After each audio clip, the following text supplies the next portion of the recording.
Miles Teller was playing you. I mean, it must be quite a crazy thing seeing someone on screen and then them being you. Yeah. It was really weird. It's like, my name is David Packouz, and I'm an international arms dealer. And I was like, well, at least I've got great hair in the movie. You're like, hey, I'm David Packouz, and I'm also an international arms dealer. What are the odds? Yeah, exactly. What's up, everyone, and welcome to the Wide Awake podcast. My name is Joshua Rubin, and I'm your host. Are you ready? Today, I am in the middle of Miami, Florida, and my guest is David Packouz. I'm going to read this because it's a bit of a mouthful. My guest today is David Packouz. He was an arms dealer during the war in Afghanistan and partner of AEY Inc, a major weapons contractor for the US Department of Defense. In early 2007, when he was just 24 years old, David and his friend Efraim Diveroli secured a $300 million US government contract to supply the Afghan Army with ammunition and weapons. If this story sounds familiar, it's because the movie The War Dogs was based on the real story, and that movie starred stars such as Bradley Cooper, Miles Teller, who played you, Yes. and Jonah Hill, who played your friend Efraim. Yes. So, welcome to the studio, which is in your house. Thank you. So just to start off with, I mean, where did you grow up? Well, I was born in St. Louis, Missouri, but only lived there for a few weeks. Then my family moved to Israel. My dad was a rabbi, so we moved there for his work and lived in Jerusalem until I was 8 years old, and then moved to Miami. And so grew up in Miami Beach since I was 8 years old. And do you have any siblings? I have 8 siblings. I have 5 brothers and 3 sisters. My family is an Orthodox Jewish family, so similar to some Catholics, tend to have large families. Mm. Yeah. And are you religious? I am not. I'm not religious at all. I'm an atheist these days. Yeah. And was that kind of difficult with your family being extreme? It was extremely difficult. Yeah. Yes. You don't leave that kind of culture, quietly. Usually you go kicking and screaming. And I mean, your dad was a rabbi, right? He was, yes. That must have been, I mean, the contrasts in the different kind of lifestyles is pretty crazy. Extreme. And I mean, he worked very hard to keep me in the fold, but I couldn't stay. And did you have any issues growing up? Issues, you mean with the religion? No, just in general. I think I read somewhere that you had a drug problem growing up. Well, during high school, I started smoking weed around like 15, 16 years old. And of course, back then, everyone thought that weed was the same thing as heroin. So they put me in drug rehab for weed. And was it just for weed? They put me in the drug rehab for weed. And then eventually I started experimenting with things like ecstasy and acid and things of that, and mushrooms. So rehab really helped. Yeah, really. Yeah. I mean, I went to rehab as well. Oh yeah. And it's funnily enough, especially when you're young, you don't really take it seriously. So you end up learning a lot of really bad things there. That is very true. And it makes you worse. Yes. Sometimes. You get quite the education in rehab, and people tell you all sorts of things that you never knew before, and ways to evade the tests and all that stuff. So, it's not always the best to put people in rehab. And I mean, you said you experimented with like psychedelics and stuff. Yes. Was that just for fun or? It started out for fun. But I found that psychedelics was, at least for me, more of a spiritual experience than just like a party experience. One of the most intense experiences I've ever had in my life was doing LSD by the Dead Sea in Israel when I was 18 years old. After high school, I was sent over to Israel. They wanted to get me more religious, so they sent me to a school to try to, educate me back into the religion. I used that time wisely to mostly have a good time. And one of I was with a good group of friends, and we went to the Dead Sea in Israel, which is a very dramatic location. And it's called the Dead Sea. It's called the Dead Sea. Yeah, it's if for people who don't know, it's a very unique location in the world. It's I think either the lowest or one of the lowest places in the world as far as altitude, exactly. And it's it's like surrounded by cliffs. It's just like an area that sinks into the ground, and there's a sea there that is one of the saltiest places in the world, and so that's why they call it the Dead Sea, because nothing can live in it. And you can, if you go in it, and you could like float and like read a newspaper just lying on your back without the newspaper getting wet. That's how buoyant you are in the sea. So, yeah, I've been in the Dead Sea. Oh, before. you have? Yeah. It's a weird experience. You kind of feel gooey coming out of it. Yes, it's like a little slimy because of all the salt in the water. But it's a very dramatic area, and we were camping out by the Dead Sea in tents, and we all took some LSD, and I experienced a moment which I think people who've done LSD, it's somewhat of a common phenomena where you lose sense of time and you seem to touch infinity. And it just like time stops, and there's no time, there's no space, and you just feel like you are the universe and the universe is you. And it really just changes your perspective about what is possible with the, in human experience. And so, yeah, I thought that was, the world, the universe, I had achieved my purpose, and the universe, was going to end because I understood everything, and I was everything. And it was really a mind-blowing experience, something that I haven't really experienced much since. And it kind of shook me up a bit and affected me for years after that. So it really made me respect psychedelics quite a bit. Amazing, man. Yeah. And I'm sure you left there with really good skin as well. Yeah, any cuts I had were quite disinfected. Yeah. So, hard cut to Efraim Diveroli, right? Yes. So he was your childhood friend. Yes. How old were you when you met him?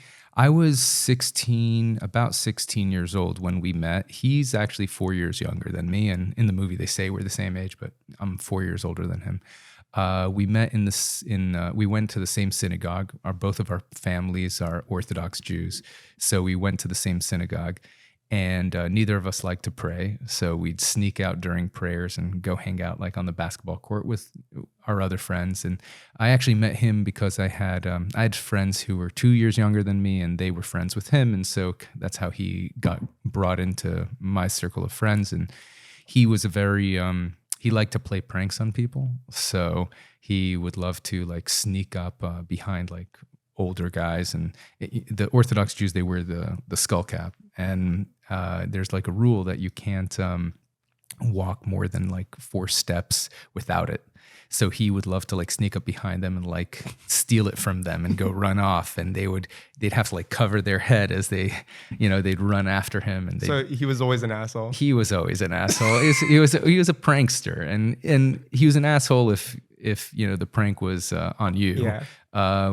I thought it was funny because it wasn't on me. But he loved playing pranks. The most famous prank I remember him playing was during the Sabbath. Orthodox Jews aren't allowed to turn the lights on and off on the Sabbath because it's electricity. You're not allowed to use electricity. Yeah, I'm Jewish as well. Actually. Oh yeah. Yeah. So he went into the synagogue and he turned the lights off while people were praying on the Sabbath, and nobody was allowed to turn the lights on.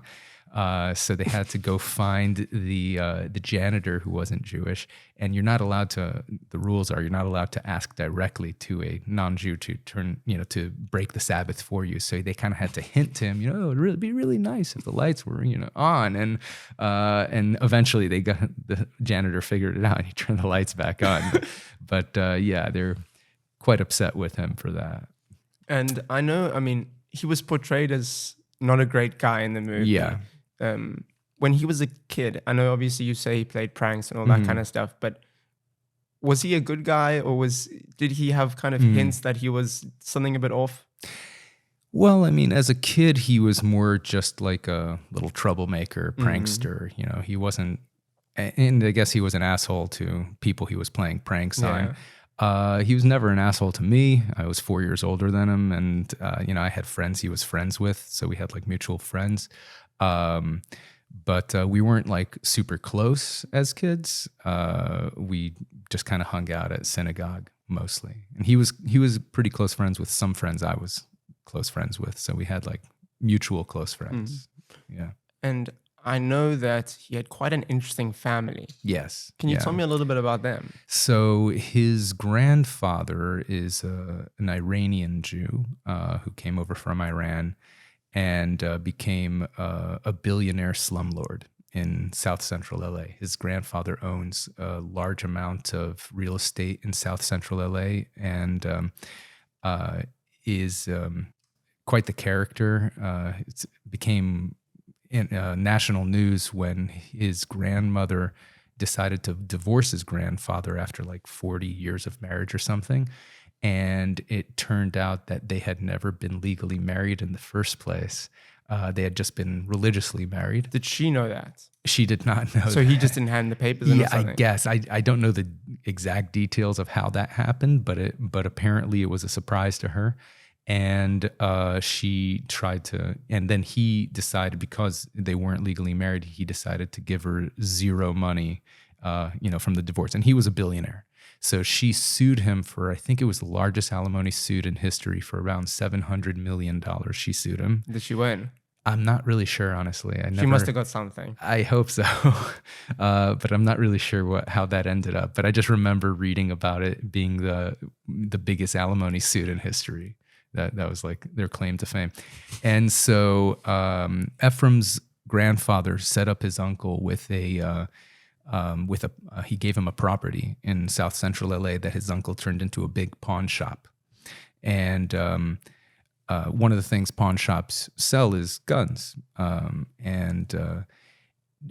After Efraim was kicked out, I think when he was like 16 years old, he was kicked out of high school. He went to like a private Jewish high school, like me, but it was a different high school. We didn't go to the same school.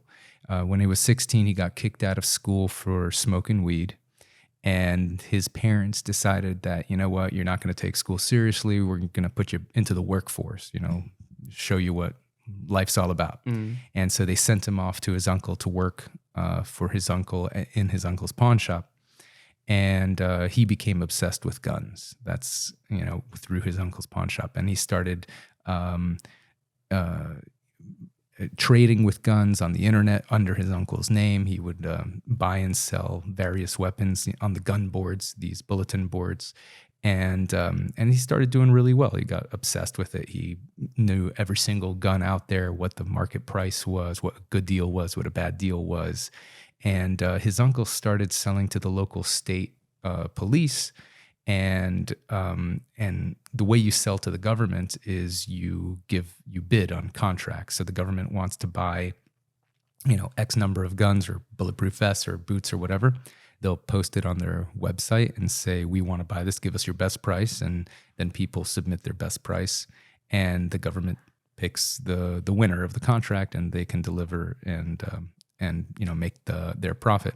So his uncle started doing that, and he learned from his uncle how to do that, and worked for his uncle for about 2 years, and learned the business, how to bid to the government. He learned how all the different military equipment, mostly local police kind of stuff, not really military.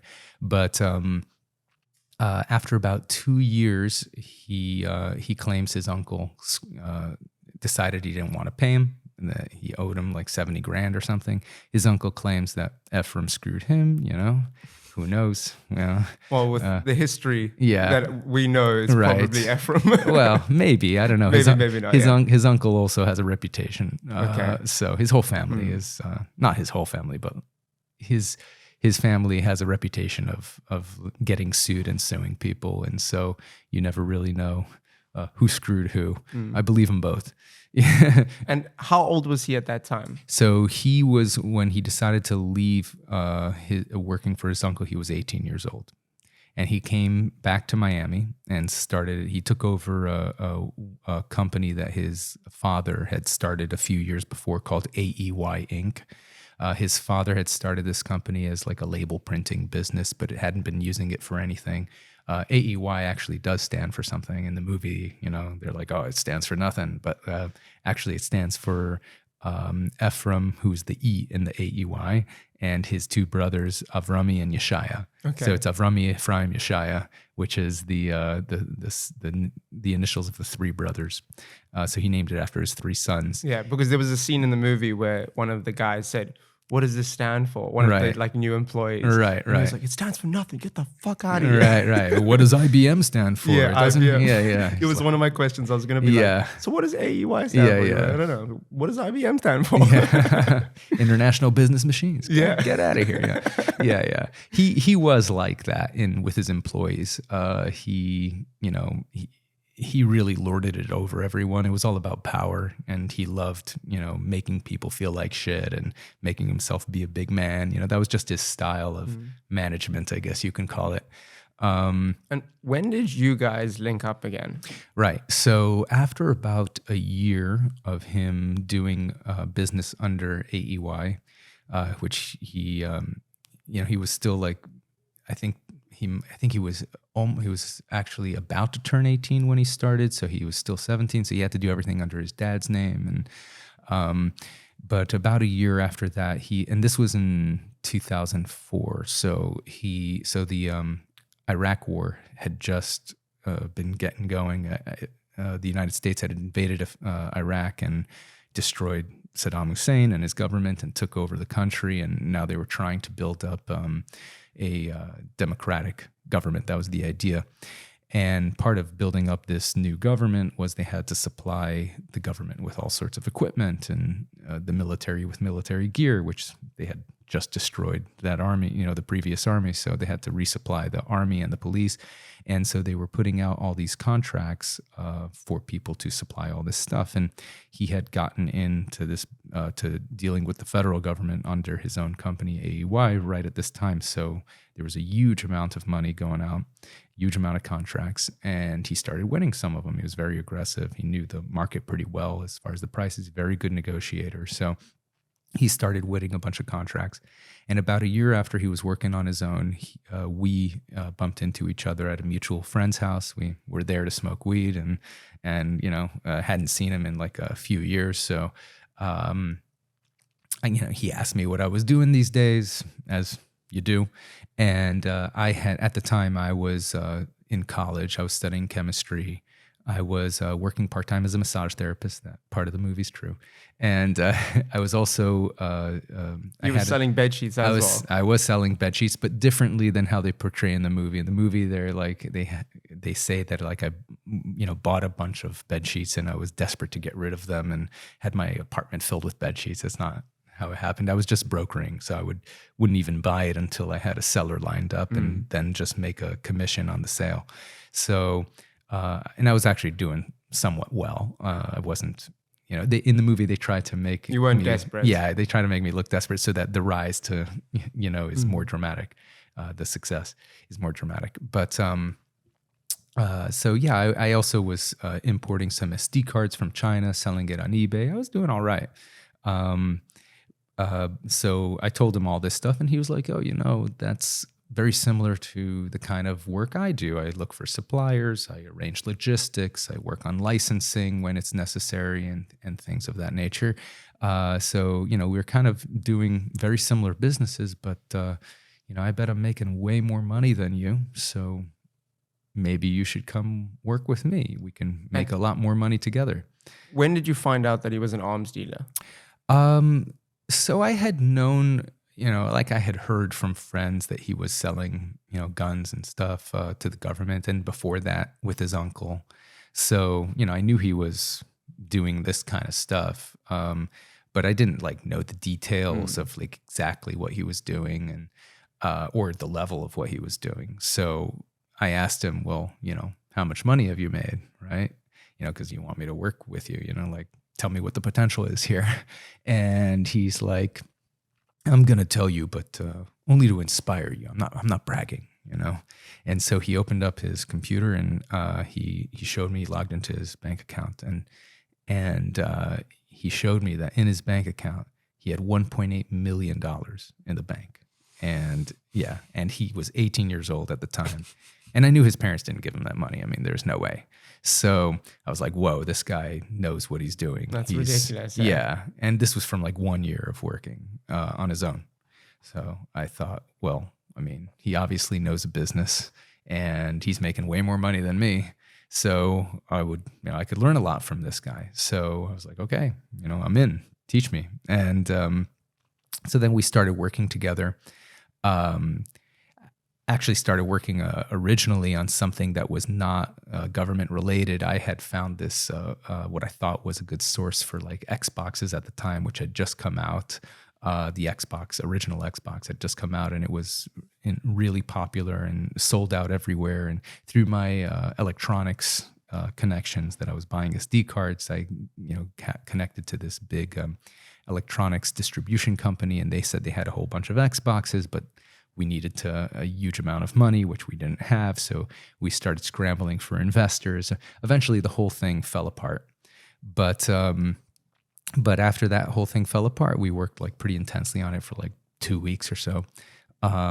He was like, look, let's go to the business I know, and I'll teach you how it works. And we can, we'll split it 50-50. You'll do the work and bring in the contracts, and I'll do the financing and do the final negotiations, and we'll put the business under my company's name and under my licenses. And, we'll split the profits 50-50. I was like, okay, that's fair. And so I started working, and the original idea was that I would work on things that he wasn't a specialist in, so not like arms related stuff. So I started working on fuel contracts because it was a big market, and he had never done a fuel contract. So after I think like a few weeks of working, I finally won my first fuel contract. It was for propane, 50,000 gallons of propane delivered to a base, Air Force base in Wyoming, and delivered that successfully. I made $8,000 profit, which was not bad for a few weeks of work, for first contract. And then I started working on other things, on bigger fuel contracts. I worked on vehicle deliveries, and then he started giving me deals that he had won, but he didn't really want to work on. It was like too much, work. So he had won them, but he just didn't want them. Yeah. So for example, one contract he had me work on, my first weapons contract actually was a contract for rare weapons for the special forces. So special forces units, they train them on all sorts of weapons because they send them to all these remote locations in the world, and oftentimes they'll come across like outdated weapons that they'll need to learn how to use. And so the special forces is always buying up historical weapons and rare weapons so that they can train their special forces on it. And so, this stuff was pretty hard to find. And, I had to look through hundreds of different suppliers and get like different components and spare parts and to weapons that hadn't been manufactured in decades and things of that nature. So it was a lot of legwork. It was a lot of work. It sounds like a lot of work. Yeah, it was a lot of work. It was a complicated process. It's different just finding one item. Yeah. But to find it was hundreds of items of the same item as well is pretty crazy. And what was Efraim like to work with? He was extremely intense. So he's very much a workaholic and very obsessed. So pretty much the only thing he ever thought of or talked about was business and money. So he'd wake up, and the second he'd wake up, he'd be on the phone or checking the government website, looking for additional opportunities, talking to people, trying to negotiate things. And he'd work through lunch, through dinner. He would even take phone calls while having sex with his girlfriend. I mean, and this is true, he would brag about it. He'd be like, "Oh yeah, I was having sex with my girlfriend, and the officer from Iraq called me, and of course, I had to take the call." So, of course, his girlfriend hated it. Of course. What finished first, the call or Efraim? Oh, who knows? What other crazy things would you guys get up to? We would whenever. So, you guys were young kids. Yeah, and you're like working. Yeah. For this massive company or growing company, making decent money. Yeah. I mean, what kind of things did you guys get up to? So we like to go, I mean, we weren't like big club guys, you know. I mean, Miami's famous for its clubs and its nightlife, but we liked karaoke. I love karaoke because I'm a singer, I'm a musician. And so, you know, I take my karaoke seriously, right? He can't sing like a note to save his life. He has no musical skill whatsoever, but he definitely made up for it with passion and showmanship. So he put on a great show and like he'd sound horrific. But you know how like in I think it was at American Idol, I forgot which show, there's like some people who get super famous because they're so bad and the show is so entertaining, but because they're so bad. So he was like that style. Like he was like extraordinarily bad at singing, but a really good performer. Like he would take his shirt off and like, you know, start swinging it All around. confidence, no skill. Oh yeah, exactly. 100% confidence and no skill. So we would go there, and he would oftentimes, it would be kind of annoying hanging out with him sometimes because he would get really drunk and do like cocaine, and then he'd start like making an ass of himself and like picking fights with people, and I'd have to like kind of like pull him out of fights, and you know, he'd like go and hit on girls like right in front of their boyfriends, and you know, with like zero shame. There was a scene in the movie with Dan Bilzerian. Yeah. So did that kind of happen? In real life, it was worse because in the movie, like he just starts hitting on some random girl who happens to be the girlfriend of Dan Bilzerian, right? In real life, he would actually like walk up to a couple and say, "Hey, why are you hanging out with this loser? Come, let me get you a drink," you know, like that. Like 100%. That's fearless. wild. Yeah, crazy, fearless. I remember he started dating a girl when shortly after we had started working together, and she was at this club. She was sitting down with like her friends, and he sat down right next to her, and he's like, "So, you ever do cocaine?" And she like looks at him, and she's like, "Well, not in a while." He's like, "Let's go to the bathroom." and they started dating. It was the most like, I feel like that's probably going to be quite common in Miami. Yeah, that is. Yeah. It's I was never a cocaine fan. I mean, I've tried it a few times. He would insist that I do it with him sometimes, but I was never a big fan of it. It's, you know, I just don't like it. So I want to talk about the company, right? Yeah. So how exactly did it operate? Like, how many employees did you have? What was everyone's different tasks? Mm-hmm. So in the beginning, it was just me and him, and like maybe a month or two after we started working together, he got his. He was gonna hire a secretary to, you know, just take care of like some random things, and his aunt told him, "Don't hire her. I'll work for free."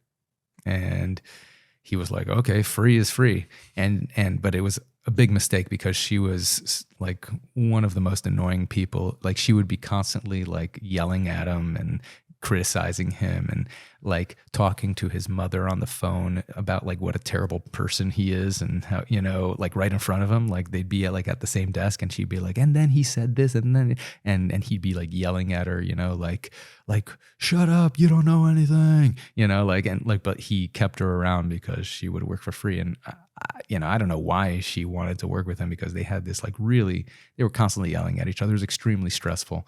I just like tried to keep to myself and, you know, stay out of it. But eventually, like after we, so it was like that for a while. We'd work out of his apartment, and like we'd work like 18-hour days often. You know, I'd like fall asleep on his couch and then wake up the next morning and then just start work right away. And so it was extremely stressful. Like we would rarely go out. It was an extremely stressful work environment because he was always like, you know, like, I mean, he was always yelling at his aunt. His aunt was always yelling at him. And you guys are doing like big government contracts. Yeah. And like, it was never enough. So like, even if like we were working on something, he would suddenly like derail everything and be like, "Oh, we have to go after this other deal now," you know? So like, it was just like constantly overloading on work, which is, that's Miami. Yeah, that's that was a motorcycle. So yeah, the work was never enough for him. No matter how many contracts we won, he would always go for more. He was always expect you to be available like 24/7. It didn't matter, what time of the day or night, he'd call me up and say, we got to do this now. We got to do that, come to the office. So it was very, very stressful. But in my mind, I was like, look, yeah, he's not easy to work with, but he is very successful in the business, and I can learn a lot from him. And if I could just stick it out for like a year or two, maybe I could make enough money to, retire from this and retire at 24. Yeah, exactly. and do what I wanted to do, which was, pursue a music career. I'm a guitarist, I'm a singer, songwriter. So, I was like, my plan was to make a bunch of money and then put that into a music career and live happily ever after. And not work with him anymore. And one of the guys that invested in the company was called Ralph, right? Yeah, Ralph, yeah. So can you tell us a little bit about him and what his role in everything was? Right. So Ralph Merrill, in the movie, he's this Jewish laundromat owner. And in real life, he was a Mormon who lived in Utah and who owned a machine gun factory. So a little bit more relevant. But he met Ralph, I believe, through his father. His father also did government contract work, though not weapons and stuff. His father was doing, non-weapon related, like just run-of-the-mill stuff, boots and clothing and stuff like that. And so he was introduced to Ralph through his father. And when he won his first contract on his own, he needed financing, because the way the government works is that they take delivery of the goods, and then they pay you 30 days after that, after they approve the delivery. So you need to come up with the money to buy the stuff and wait until you get paid. So he didn't have the money. And so he talked to Ralph, and he's like, hey, I won this government contract. I have a supplier. The contract is at a price I could make a decent profit. I just need the money to float the deal. And so Ralph agreed to float the deal, and they did well. And so Ralph said, well, if you ever need more financing, we can continue doing this. And so Ralph started financing all of his deals, and everything seemed to be going well until, of course, later he stole all of Ralph's money and millions of his dollars. So, as he did with everyone. And how would you guys buy and sell? I know you mentioned that there was a website. It's called Fed Buzz Ops, right? Fed Biz Ops. Fed Biz Ops. Though they changed the name. Now it's sam.gov. You can log on today and go to SAM, like Sam, like Uncle Sam, .gov. And you can search. They have like a search bar, and you can search for the type of products that you want to supply, and you'll see what open bid. It's a request for proposal, request for quote, or RFQ they call it, and then you could submit your bids. You just have to register with the government, and once you're registered, you could submit your bid as long as you file all your paperwork right. And the way it works is they have different things that they consider when awarding contracts. So,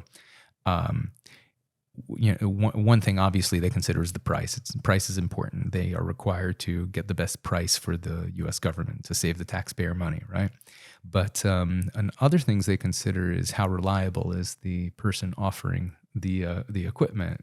What's the likelihood that they're actually going to deliver on time and with good quality. So is it like Uber? They have like a rating system. Yes and no. If you're a bad driver, you get a bad rating, kind of thing. Yes. So there are penalties if you don't deliver. It goes on your record that you're canceled for cause. That it's your fault. And if you get enough of those, then they'll stop giving you contracts. So the way people get started is usually if a contract is under $100,000, then they won't really consider your background too much. They're more concerned about the price, because for the government, under $100,000 is not that much. Yeah. So they're willing to take a risk. And once you win a few of these contracts and deliver successfully, then you now have what they call past performance. which is a record that you can actually deliver this particular item reliably, and then you could bid on larger contracts, more than $100,000, and they'll, as long as you have the successful record of delivery, they'll you have a shot at winning it as long as your price is good. And is it mainly for the government to buy things? Yeah. And is it just buying things from civilians? So they buy, yes. The government It's like anyone can just go sell on there. Yes. The government, the U.S. government is the biggest single customer in the world, right? They have, I forgot the federal budget these days, but it's enormous. Trillions. Yes, I think it is. I think it's, is it like 3 trillion? I haven't looked at it lately, but it's something like that. It's in the trillions, plural. And the Defense Department alone, I think, is 800 billion. So it's almost $1 trillion alone just on defense.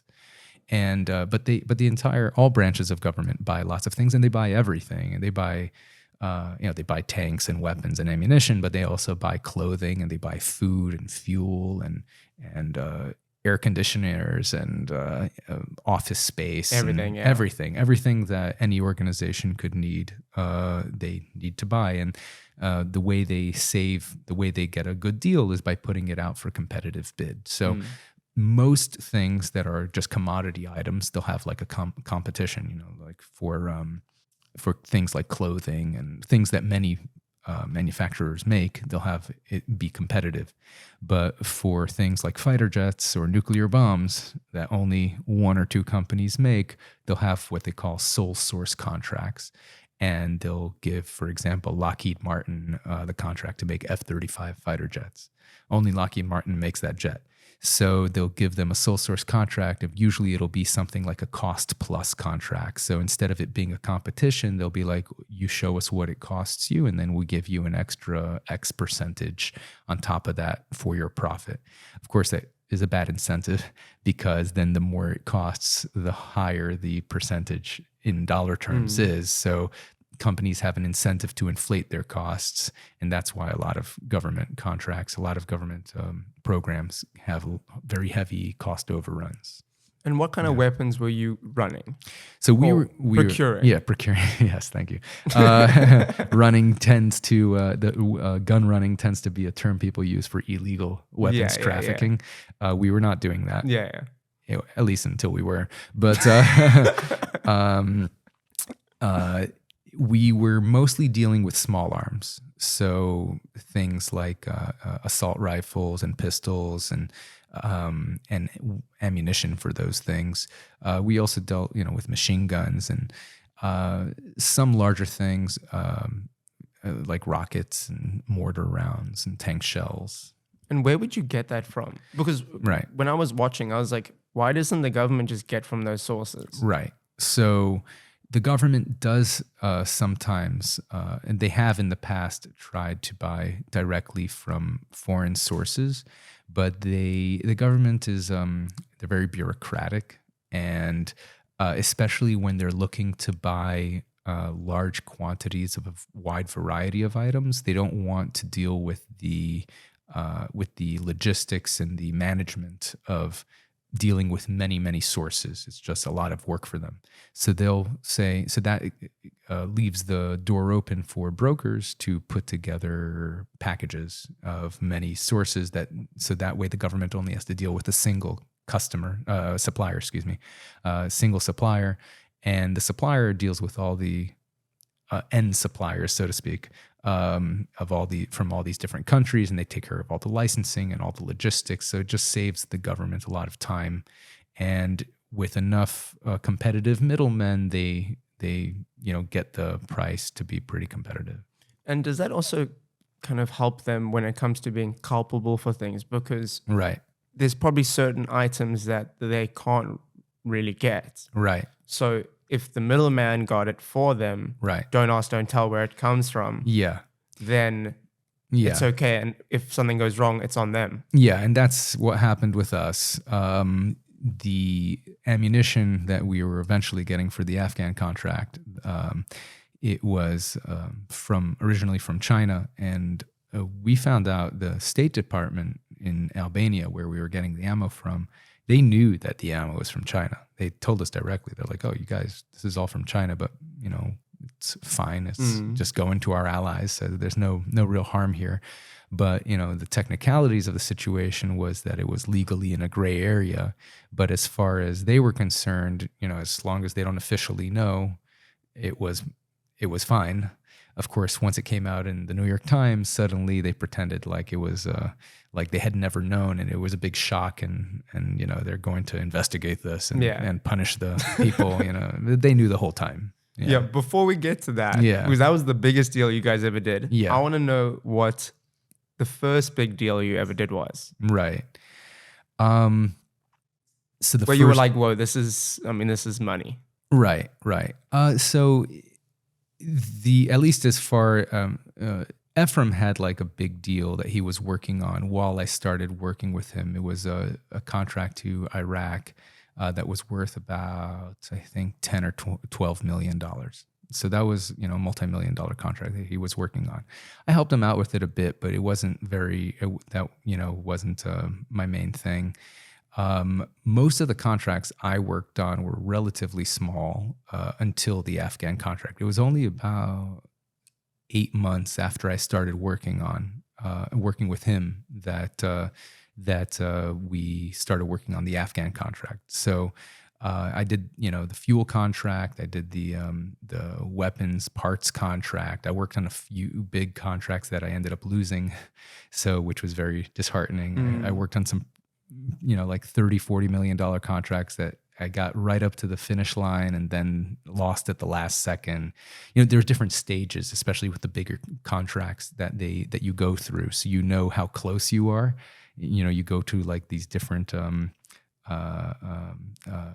procedures that the government goes to like vet you, so that you're in the final running before they award the contract. So I got into the final running for a few big contracts, one for vehicles to Afghanistan, not to Afghanistan, to Pakistan, and then lost at the last second.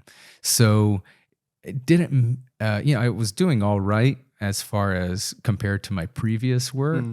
I was making decent money, but nothing like huge until the Afghan contract landed. And I mean, did you make any like expensive purchases at that time? Because in the movie, I think they said that you guys got matching cars and matching apartments. Right. So yes and no, because we did move into the same building. It's actually the Flamingo in South Beach, which is, people who live in Miami know this complex. It's a huge complex. I hear nowadays it's more of like a family-oriented complex, but back when we were living in there, it was known as like a party complex where all the people in the nightlife lived. And so yeah, it was a pretty fun place. Lots of good-looking girls at the pool, and so we both got apartments there. So we were living in the same building. He got an Audi A6. I got an Audi A4.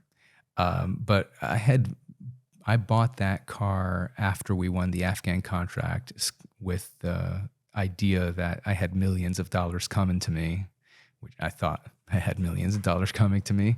And so I felt comfortable spending the money I had saved up until that point on this car. It wasn't that I was like rich already and, willing to spend. I mean, I had some money saved up, but enough for an Audi A4, which is nice, but not like a crazy car. Yeah. So I guess you could say we had matching Audis. And when it comes to work, did you ever have trouble getting people to take you guys seriously? Because, I mean, I'm in a completely different industry, and I've been doing it for quite a while.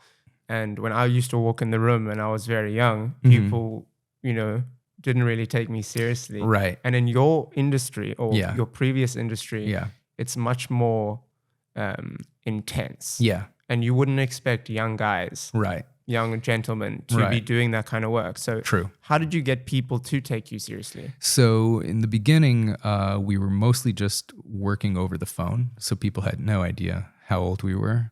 We were just talking to people over the phone, by email, where actually made a difference was when we started going to these trade shows, to these arms conventions, I guess and expositions, I guess you could call it. And then when we would actually meet the people that we had talked over the phone for like months, in some cases, they would be shocked. They're like, "Whoa, you guys are way younger than we thought," and they were very impressed because they saw that we were winning contracts and active in the business, and Efraim was a really good negotiator, especially over the phone. So nobody expected him to be that young. They were very shocked when we actually met them. But what we would do is when we would go to these arms expos, we would always take copies of paperwork of contracts that we had won to show that we were real and that we're doing real business, so we could prove that they should take us seriously. Yeah. Yeah. And also maybe you're young and hungry, and maybe that worked to your advantage. Yeah, I mean, they were definitely impressed. Mm-hmm. They were definitely impressed. Yeah, I mean, it really, I think the money talks, and all their skepticism melted away when they would look us up and see that we had actually won multi-million-dollar contracts. And how do you feel about the ethics when it comes to dealing arms? And I'm pretty sure I've heard you speak about this before, but I just thought I'd bring it up just to see what you would say, because obviously, I mean, in America, there's, I'm not from here. So it's so in your face when I come here. Right. It's a completely different world. But I think in America, it's quite normalized for guns to be everywhere and people to be dealing arms. I mean, I saw a guy on the street the other day with a sign just saying guns. Like in South Africa, that would never happen, Yeah, that's very American. So I just thought I'd ask, I mean, how do you feel about the ethics behind dealing arms and knowing where they're going? Right. Yeah. South Africa has its own history with weapons in the military. Yeah. Interestingly enough, I'll get to your question, but just because you mentioned South Africa, Ralph, our financier, one of his first big deals was importing guns from South Africa, which was illegal to import. And so what he did was and this is how he got connected to Henry, the guy played by Bradley Cooper in the movie. Henry had a connection in South Africa, and what they did was they cut the guns into pieces and imported the legal parts. And then Ralph manufactured the missing parts in his factory, put them all together, and made a decent amount of money. So that's how that was like his first. Why did they want guns from South Africa though? What was different about them? Oh, because there was a large quantity of surplus weapons there that the South African government wasn't using anymore, and so they were willing to sell it very cheap, and it was worth it to cut it into pieces and import it into the United States and reassemble it, and they still made a lot of money because they bought it so cheap. That's wild. I mean, and you mentioned his name is Heinrich, right? Heinrich Thomet, but everyone called him Henry. Yeah. Henry. Yeah. Can you tell me a little bit about him? Yeah. Henry is a Swiss arms dealer. He got into the business around when he was 18 years old as well. But when we met him, he was in his 40s. So he'd been in the business for like a good 20 years. And as a Swiss guy, he can deal with everybody.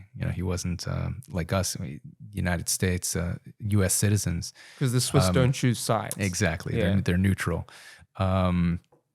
So he was very active in the brokering business, and he made lots of really good connections, especially in the Balkans and in Eastern Europe. And so he always managed to have really good connections with people and get us really good prices. And so we met him through Ralph. Ralph introduced us to him, and he got us amazing prices and always managed to make things work. He was very good at what he did, and unlike in the movie, he looked like a very clean-cut Swiss banker, always wearing a suit, very calm, never raised his voice. Very clean cut. You just pass him on the street, you think he'd just be a standard businessman. But he always seemed to have connections anywhere. So he had connections in Russia and Eastern Europe, the Balkans, Africa. I mean, he was just doing business everywhere. Last I heard, and this is a long time ago, but like last I heard, he had like some $1 billion contract with the Russian Air Force to do like aircraft refurbishment or something. So yeah, he's just connected everywhere. He also had started his own arms manufacturing business in Switzerland called Bruger and Thomet. I don't know if I'm pronouncing that correctly, but I think he had left that business and is just focused on brokering now, as far as I know. Yeah. And I know this is a bit of a hard question to answer, but was he a good guy? I mean, because he seemed pretty hectic in the movie. Yeah, so definitely. So Henry is I believe, or was on Amnesty's international list of concern, I guess you could call it. Like a terrorist watch list. Not exactly a terrorist watch list. That's what they say in the movie. But I mean, it was legal for us to do business with him. If he was on a terrorist watch list, it would not be. But it was legal for us to do business with him, but I don't think he could do business directly with the U.S. government. That is kind of a gray area. And Amnesty International was concerned that he was supplying African warlords with arms. And they opened up an investigation into him about it. I don't know if they ever proved anything as far as that goes, because he's still doing business these days. He hasn't been put on any, Interpol arrest list or anything like that. So as far as I know, he's never been convicted of anything blatantly illegal, but he's definitely been accused. So yeah, I mean, to be in business that long and working with all those different kinds of people, I'm sure, right. I'm sure something must be going on. Right. But I mean, he helped you with the Afghan deal, right? Yes, he did. I want to talk about the Afghan deal now, Sure. and I'll just give a quick description. I've got it written down here. Mm-hmm. So in early 2007, when you were just 24 years old, you and Efraim Diveroli secured a $300 million US government contract to supply the Afghan army with ammunition and weapons. Mm-hmm. So I think we didn't mention, we keep saying government. You were working with the Pentagon. Yes. That's wild. Yeah. Is that does a lot of people in this industry get to work with the Pentagon? Well, the U.S. government has many different agencies. Pentagon is one of them. Pentagon is more of an umbrella group of the Defense Department. The Pentagon consists of the Air Force and the Army and the Navy and the Marines and many different agencies, and they all do their own procurement. So they're not in the Pentagon, but the State Department also buys things. So we sold directly to the State Department and to the U.S. Army, who's under the Pentagon. And the government, they all work under the same procurement system, regardless of the agency. They have a few of their own kind of quirks. Like for some reason at the time, the State Department would only pay us with a paper check, which was so weird. We'd have to get a check mailed to us, but the Army would pay us with a wire directly to our bank account. So they have their own kind of little quirks, but by and large, they're all working under the same system. They're all posting in the same website, sam.gov nowadays, and they're working under the same rules. So it didn't really matter whether we were supplying the Pentagon or the State Department or anyone else, the Justice Department. It all was the same rules. The things that did make a difference was depending on the items we were supplying, we would need different licenses. So if it was like weapons and we had to import it, we'd need an importer's license from the ATF, which is a different department, and they regulate the local guns in the United States, citizens. All the gun dealers have to get a license from the ATF. So if you're a manufacturer of weapons or ammunition, you need to get a license from the ATF. If you're an importer or a broker, if you're an international broker, that falls under the State Department license. So if you want to sell from one foreign country, buy from one foreign country and sell it to another foreign country, you need to get a broker's license from the State Department. So that's a different license.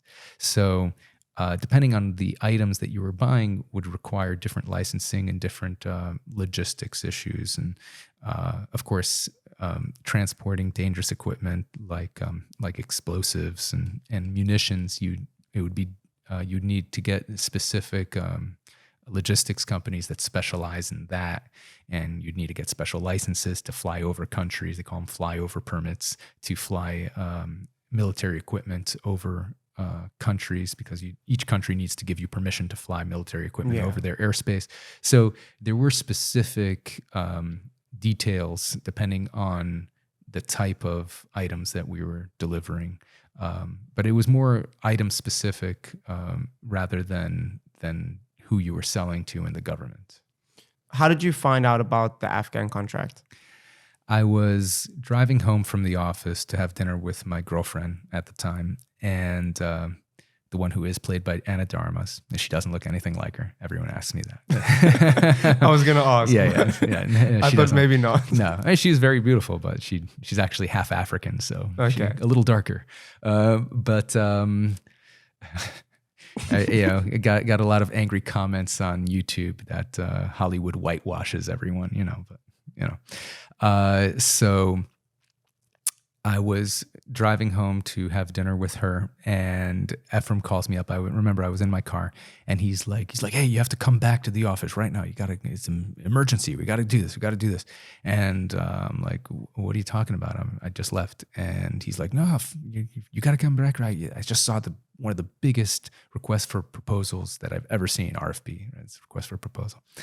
And I'm like, "Well, just tell me about it, And he's like, "Well, this stuff is right up our alley. It's all ammo, it's all munitions, and it's all Warsaw Pact stuff, which is the stuff that was made by the former Soviet states. So the U.S. can't manufacture it themselves, so they need middlemen for this. And it's all going to Afghanistan, and we have delivered lots of this stuff, so we have the past performance to qualify for this contract. And these numbers are the biggest I've ever seen. It's enormous.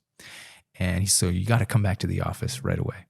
And I'm like, "I already made dinner plans with my girlfriend." He's like, "Listen, you should cancel those plans because, after we win this contract, your girl's going to be sucking your dick about how much your money you're making. She's not going to care about whether, cancel dinner plans." And I'm like, "We can talk about this tomorrow. It's not, is it due tomorrow? No, it's not. It's, you just saw it posted. It's due in a month and a half. So we can talk about it tomorrow." He's like, "I don't think you're taking this business seriously." I'm like, I just have a life, Efraim. And so the next day we looked at the contract, and it was at the request for proposal. And it was we'd never seen numbers like this. It was like 150 million rounds of AK-47 ammo. It was like 1.1 million grenades, like hundreds of thousands of mortar shells, anti-aircraft rockets. It was just, I think it was something like 30 to 40 items of separate items, and each one was just massive, massive quantities. We'd never seen quantities this big. And so it turned out that the U.S. government, it was George Bush was the president at the time. This was middle 2006. And George Bush he thought that the next president, he was very unpopular at the time, so he thought that the next president would be from the Democratic Party, and which he was right. Obama got elected next. But he thought, the next president would probably just pull out of Afghanistan and leave the Afghans high and dry, which he was wrong. Obama did not. I mean, it took all the way to 2020, 2021, when Biden pulled out. Or was it 2022? Time is a blur. So George Bush's plan was to buy a massive amount of equipment and arm the Afghans for like the next 30 years. Why do they want them to be armed though? What is the purpose of that? I've never understood it. Right. So after the September 11th attacks, the United States realized that it was Osama bin Laden who attacked us. And Osama bin Laden was being protected by the Taliban in Afghanistan. Right? Afghanistan was being run by this theocratic government called the Taliban. And they were, Osama bin Laden was their guest. And so the U.S. government said, "Give us Osama bin Laden." And they're like, "No." And so then the U.S. government invaded Afghanistan and pretty much took over the country. And just like Iraq, after they invaded and took over the country there from Saddam Hussein, their goal was to build a democratic government and eventually leave. The U.S. government wasn't planning on taking over Afghanistan and running it forever, or Iraq and running it forever. They didn't want to do that. They wanted to build a democracy which was friendly towards the United States and then leave. And part of building a country up from scratch, especially after you just bomb the shit out of it, right, is you have to build their police force, their military, so that they can protect themselves from the Taliban who are hiding in the mountains, and you need to supply them with weapons and ammunition and equipment in order to allow them to do that. Because Afghanistan, the Taliban never stopped fighting. They just retreated to the mountains, and then they were running like a guerrilla campaign against the U.S. Forces in Afghanistan and their Afghan democratic allies. So the United States wanted to eventually leave. George Bush thought that the next president would leave regardless of the situation. And so they wanted to supply their Afghan allies, the government of Hamid Karzai at the time, with the weapons and ammunition to fight off the Taliban and potentially elements from Pakistan and other people who were trying to influence the Afghan democratic government. So that's why they needed to arm them. And going back to the contract, right? Yeah. So, I mean, it was for huge amounts of ammo and mortars and grenades. I mean, in the hundreds of millions. Yes. When did you realize that you had won the contract? So we worked on it really, really hard for maybe 2 months, getting pretty much every supplier on the planet to give us their best price. And then we put together a massive spreadsheet and figured out who had the best prices, what the location of the stuff was, what the logistics cost would be to get it to Afghanistan from that location. And then we figured out what the best prices were, negotiated with people to try to lower their prices. And once we did that, we submitted it to the government. For some reason, they wanted us to submit it all in paper, which was odd. Usually it was all just electronic. But for this contract, they wanted us to sign it with a ink pen, I guess maybe because the quantities were large enough for legal reasons. I don't know. And they wanted us to ship it to them in paper form. And they wanted some spreadsheets in digital form, but we had to put it on CD. So we had to include that. And of course, Efraim does everything at the last second. So he wasn't sure how much percentage to put on of profit to put on the contract. So he thought that everyone else would be doing 10%. So he decided to do 9%. But then he started thinking, well, maybe someone else had the same idea of doing 9%. So maybe he should do 8%. But if he does 8% and everyone else is doing 10%, he left a huge amount of money on the table. So he was going back and forth, not sure what to do. And finally, and I was like, Efraim, the deadline is in 1 hour. We have to get to the post office and ship this proposal. And finally, at the last second, he's like, fine, 9%. And we put it in, print it up. And of course, we only have 10 minutes left before the post office closes.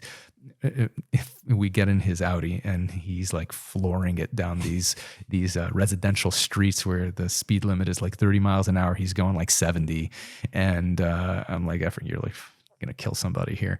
And, we skid to a stop in front of the post office, run in with literally 2 minutes left until closing time and ship it off. And then we didn't hear anything from them for a good 2 months. And we were like, okay, well, we probably lost, we haven't heard anything. And then they contact us and they say, okay, we're going to have to do some, investigations into your capability of delivering on this contract. And we're like, oh, wow, we're actually being considered here.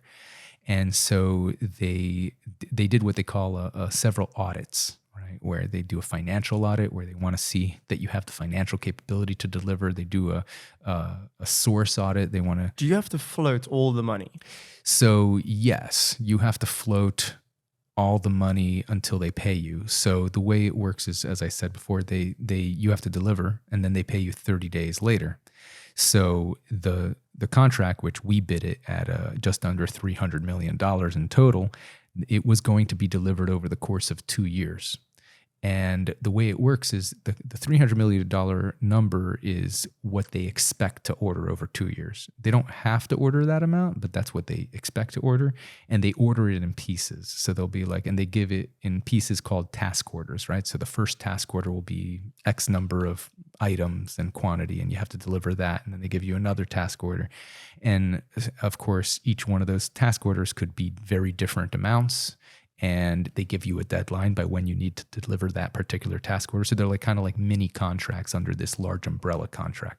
So you don't have to float everything all at one so go. you don't need $300 million to deliver the contract, but you do need enough money. So like some of the task orders that we got were like $50 million. And how did you manage to put that money down? So what we did was we got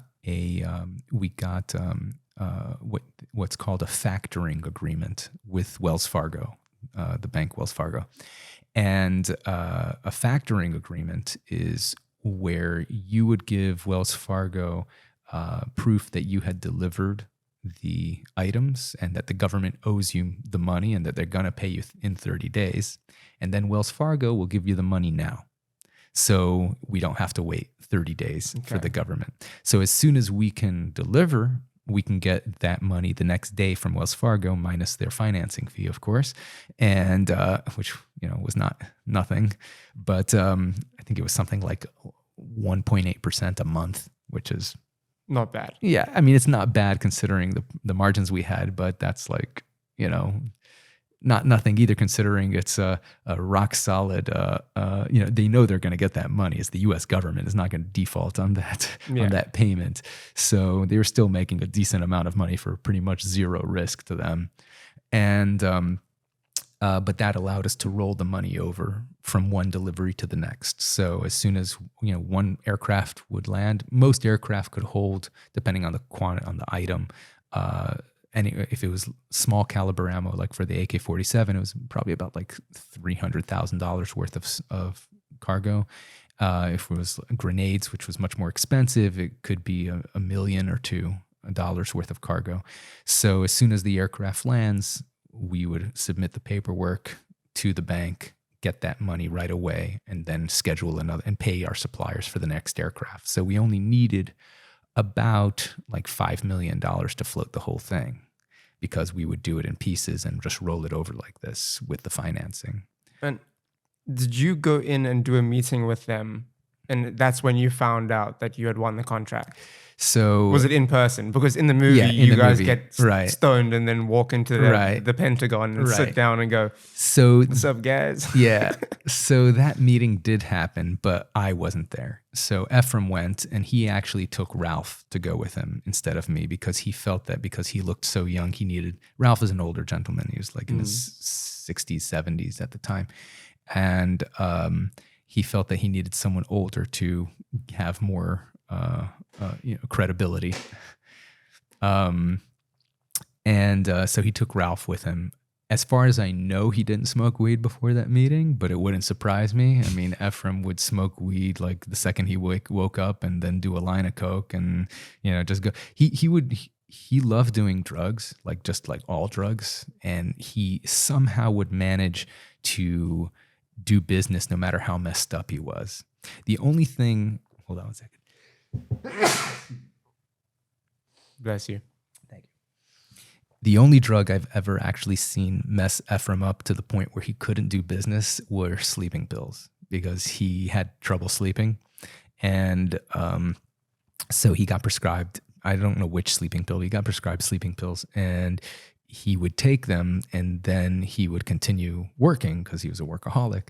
And I would see him talking to like a government official, and sleeping pills really mess your mind up. If you like force yourself to stay awake, your brain stops working properly. It's like as if you're like kind of dreaming while awake. You're I'm on sleeping pills every single night for the past 5 years. So I know. Yeah. So you shouldn't be talking to people when the sleeping pills start taking effect, because you sound you're not like, yourself. Yeah, you sound like a crazy person. And I remember having to take the phone from Efraim because he was just starting to babble nonsense to a government official. And I'd be like, excuse me, sir, I'm going to have to, take over the conversation here. Efraim is a little bit low on sleep, so please, he's been working very hard to deliver, this crucial material to our forces. So I'm gonna, he needs to get to bed. He's been working straight for 24 hours, so please excuse him. And I'd have to like force the phone out of his hands, and he would like insist on talking to us like he didn't realize what was wrong with him, and his ego is enormous. So it's like drunk calling an ex, but this time it's like the U.S. government, exactly, or an arms dealer. Yeah, and he would do that. He'd drunk all his exes too. And how did you guys celebrate winning the contract? Right. So I remember after we'd been through all these audits, we didn't hear back from them for like another like month or two. And you had to falsify a lot of documents as well, right? Yes. So one of the audits they did was an accounting audit. They wanted to make sure that our accounting system, internal accounting system, could handle tracking all this complex business that we were about to do. And Efraim actually didn't have any accounting system, like zero. He would like he just didn't have an accounting system. He didn't use anything. He would just do things by the seat of his pants. And so he had no records. And so we had to hire a accountant to go and build an accounting system from scratch. And then we had to make it look as if we had this accounting system for like a year or two running since the business started, so we could show a record, a history of accounting, of good accounting practices. And of course, we didn't have that, so we had to pretty much go back to everything and create everything from scratch. So yeah, that we made up. And also there was a few other things that were fabricated. Some deals that Efraim was gonna do, actually with Ralph's company, importing a large amount of ammunition that ended up not actually going through. He used some documents from that in order to kind of show that he had more past performance than he did. So there were some shady things that were done in that sense as well. So you're back to the celebration. Yeah. How did you guys celebrate winning the contract? So I found out we won the contract. I was just arriving home in my car, and Efraim calls me up, and he's like, "I've got good news and I've got bad news." And I'm like, "What's the bad news?" He's like, "Our first task order is only $600K." And I'm like, "What? We won the contract?" And he's like, "Fuck yeah, motherfucker."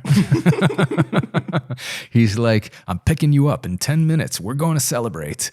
And so he arrived at my place, and he's like, this was actually before we moved into the same building together. And I was still driving my old Mazda Protege. And he picks me up, and we go to this Italian restaurant, and he orders, bottles of Cristal, I think it's called, champagne, and he's, he's like super into Coke, so like he's constantly he had this like little plastic bullet with Coke in it, and he would take like a napkin off the table and pretend like he's blowing his nose, but he'd like be snorting Coke at the table, and he like kept on like insisting that like I do some too, and kept on ordering more champagne. And he was he's like, "Listen, me and you, we're going to take over the world. Those fat cats and General Dynamics, they're worried about their stock price, but we're going to destroy them. We're going to be flying on private jets in just like a year or two. We're going to, they're not going to know what hit them." And he's like, "But this is," he's like, "but, this is serious. We won the contract, but we haven't delivered yet. You got the bitch's panties off, but you haven't fucked her." And I mean, your guys, the deal was for $298 million, if I'm not mistaken. Correct. What was your cut going to be, and what was Efraim's cut going to be? Right. So originally, so up until this point, our deal was 50-50 for contracts that I would bring. But he's like, for this contract, we're going to be working on it from the beginning together. I already have a bunch of contacts in this industry. I just need you to go and find new sources of supply. That was, my role. So he says, because it's not, we were doing 50-50 before, but that was you doing pretty much all the work from beginning to end.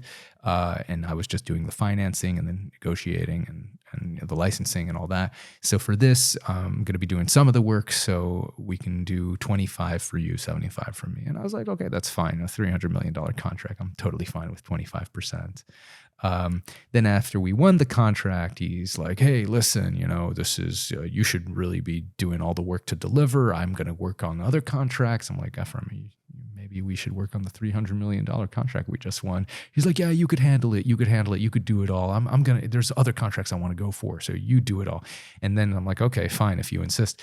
And then a week later, he's like, actually, I don't think you can do it all yourself. I think we should probably work on it together. But because we're working on it together now, I think that you shouldn't make that full 25%. I'm like, you motherfucker, So he started trying to edge so you out he a bit. started to negotiate me down, and I was like, you know what? Even if like he tried to negotiate me down to 12%, which is like half of the 25%, I was like, look, even 12% is going to be millions of dollars. I just don't want to deal with this guy. So I was like, fine, I'll do 12%. So you don't seem like too much of a greedy guy. I'm not. I mean, if you're willing to drop like that. Yeah, I'm not. I mean, I just wanted to, because the thing was like, for me, I had a number in my head, somewhere between $5 to $10 million, and I'd be out of this business. I was not gonna be in it I did not care to be flying on private jets with Efraim for the rest of my life. I just don't really care so much about the money. I care about my quality of life and, doing things I love doing. And I actually didn't really enjoy the work that much. It was just super stressful, and it was interesting at times, but it was mostly just a slog. It was a lot of grinding work, a lot of late nights, a lot of stress, and I wanted to get out of it when I could. So I realized, even at 12%, I'm going to still hit my numbers that I want. So it doesn't really matter. It doesn't really matter so much for me. I mean, would more money be better? Sure, of course, but I didn't want to be fighting this guy to the end. Yeah. I didn't want to destroy the relationship just because of that. So, of course, I realized that no matter that just giving in to that is just an invitation for further renegotiations, which is what happened. And when it comes to ammunition, where did you guys end up sourcing it from? Because that's where everything started to fall apart, right? Right. So we had multiple sources. The grenades were coming from Bulgaria, and we had stuff coming from the Czech Republic. But the biggest source of ammo, as far as quantity goes, not necessarily as far as dollar value, but was from Albania, and that was Henry's connection. Henry was really close. Henry, the Swiss arms dealer. Henry, the Swiss arms dealer, played by Bradley Cooper in the movie. And, Bradley doesn't look anything like Henry, and doesn't act like. In the movie, Bradley is like this kind of like harsh character, always like screaming and stuff like that. And Henry was super calm and like clean cut and very professional. But so Henry had really good connections with the Albanian government, and supposedly he was like best friends with the prime minister's son. Prime minister's son ended up suing us later for defamation. It's a whole other story, because it made it into. There's a book that the movie was based on called War Dogs. It was written by a journalist from Rolling Stone called Guy Lawson, and he had written about the prime minister's son's involvement, and so he had sued us for defamation. The guy lost, but and that's a separate story. So Henry had arranged this source of supply in Albania. Albania is an interesting country. It's right next to Greece, a small country. And during the Cold War, it was run by this dictator who he was like a real communist, true believer. And he felt that the Soviet Union were just a bunch of corrupt, people who didn't really care for communism. They really cared about their own self-enrichment. And so he decided to pull his country out of the Soviet Union and ally himself with China, who he believed were true communists. And because he did this, he was worried that the Soviet Union would invade him. And because he was communist, he was also worried that NATO would invade him. So he thought that the two superpowers in the world were both going to invade his tiny little country. And so he got massive amounts of weapons and ammunition from his new friends, the Chinese. And he built this huge network of bunkers underground in Albania and filled it with these weapons and ammunition to protect from bombing. And his plan was when he would get invaded that it would be just total war. Every man, woman, and child in the country would become a soldier and everyone would fight to the death. That was his plan. And of course, the war never happened and the Cold War ended, but Albania is still filled with ammo and weapons. And Albania wanted to join NATO eventually. And part of NATO's requirements is you get rid of your old ammo and weapons. So Albania was going to be legally required to destroy this stuff, which would cost them a lot of money to destroy. So they were willing to sell it for anything that people were willing to pay. And Henry got the connection with the Albanian government and got us a very, very good price for the ammo. So did he know it was Chinese ammo? I assume so, because I think everyone who knew the history of Albania knew that almost all the stuff they had was Chinese. Not all the stuff. They had some stuff they had gotten from other countries, and they had manufactured a bunch of stuff from in their own country. So the Chinese actually also shipped over manufacturing equipment, ammo manufacturing. So there's a lot of stuff that you would think is Chinese, but was actually just manufactured with Chinese equipment in Albania. So it's actually a gray area whether the stuff we delivered was really Chinese or just manufactured with Chinese equipment. And you weren't allowed to deliver Chinese ammunition. Right. So our contract with the U.S. Army said that you cannot source ammunition either directly or indirectly from China, from Chinese communist entities. And now, that was written in the contract because there's an arms embargo against China that was put in place in 1989 after the Tiananmen Square massacre. The Tiananmen Square massacre, for people who don't know, was in 1989 there was a pro-democracy protest by university students in Tiananmen Square, which is in the center of Beijing. And eventually the Chinese government crushed them with the army and killed a lot of them. They ran tanks into the square. There's a very famous picture of Tank Man, I think they call it, of a line of tanks with a Chinese man standing in front of them. It's a very famous picture. Yeah, I know that picture. Yeah. And so that entire incident was huge worldwide news. And to punish the Chinese army for crushing this pro-democracy protest, the U.S. Army put an arms embargo against them in 1989. Now, so it was illegal for U.S. citizens and companies to buy and sell military equipment to Chinese with Chinese companies, and but it was also only from 1989. Right. So if you had bought a Chinese AK-47 or Chinese ammunition in 1988, and you'd be good. You'd be good because it was legal at the time. And if you imported into the United States or into anywhere else, you could resell that in 1990 because you had bought it when it was legal. Right. So the ammo in Albania was shipped to Albania in the 70s, way before it was illegal.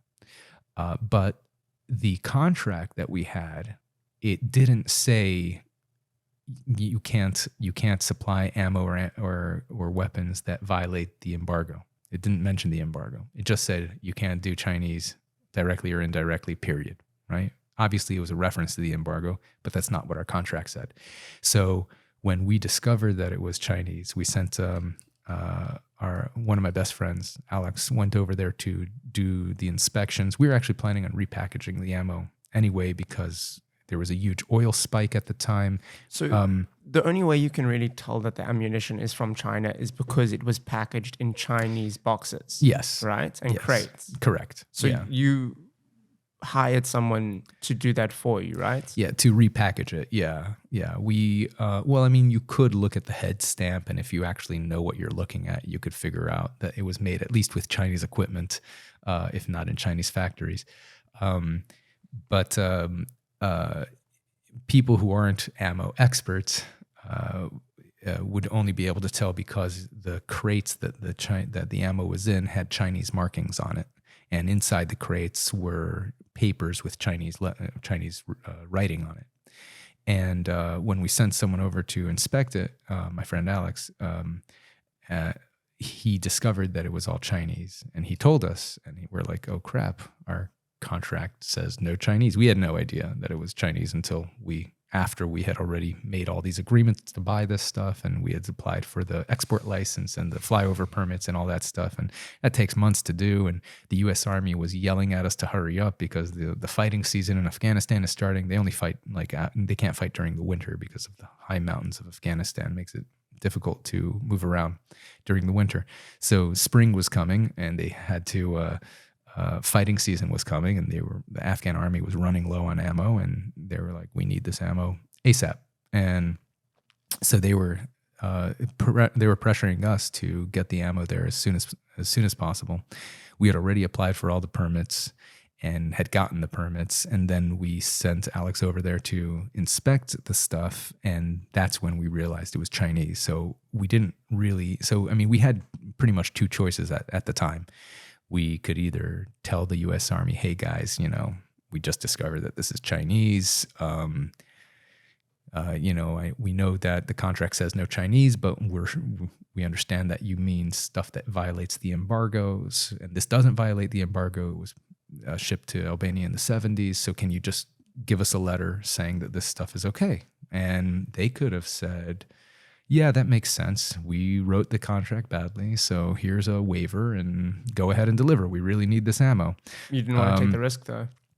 Yeah, or they could have said, "Well, all your competitors bid on the contract with the condition that they can't do Chinese, including this stuff. So it's not fair to them that we allow you to continue delivering, and we have to take the $300 million contract away from you and put it back up for bid, and good luck, you should bid it again." And we're like, we didn't do, tell them, not tell them. You just thought it would be best not to tell them. Yeah, so we decided not to. I say we, but Efraim made all the decisions. Not that I'm trying to escape a responsibility of my role in this, but Efraim did make all the decisions. It was his money, his company. And so he was like, "Yeah, fuck it. We're just going to repackage the ammo and not tell them." And then he put it up to me to arrange it with Alex to find a box manufacturer, because we need a lot of cardboard boxes, because we wanted to package it into lighter weight cardboard boxes instead of these heavy wooden crates to save money on shipping. Because it was all air freight into Afghanistan, and air freight is very expensive, and most of the cost is in the weight. It goes by the weight. I think I read that you guys saved 180 tons just by taking it out of the crates. Correct. Yeah. So that must have saved a lot of money. A lot of money, because each aircraft could hold about 45 tons, and each aircraft cost about $200,000 in flights. So. And does the Army send the planes, or do you have to arrange the planes? No, we have to. We did. That was all like commercial. Just blows my mind how you guys are at such a young age, were able to kind of work on all these moving parts. Yeah. And who did you hire to do the box repackaging? Right. So Alex found a guy named an Albanian businessman named Kosta Trebishka, and Kosta, who's an Albanian businessman, he owned a box manufacturing company. That's how we found him. He was looking for a source of boxes and of cardboard boxes. And he found this manufacturer in Albania. And he asked him, "Hey, we're doing this repackaging operation in order to save weight. Can you, you have a factory, can you supply workers in order to do this repackaging operation?" And Costa's like, "Sure." And he gave us, I think it was like, I think he charged us either $100,000 or $200,000 for the whole operation, including the boxes. And of course, we were saving like millions. Yeah. So you're like, "Sure." Yeah. We were like, "Sure, no problem." And so he started repackaging it. We started delivering. The Army was thrilled. They signed off on it, no problem. They were very happy with the quality, and they were shipping it out to the Afghan soldiers, and they were very happy they were getting the ammo delivered.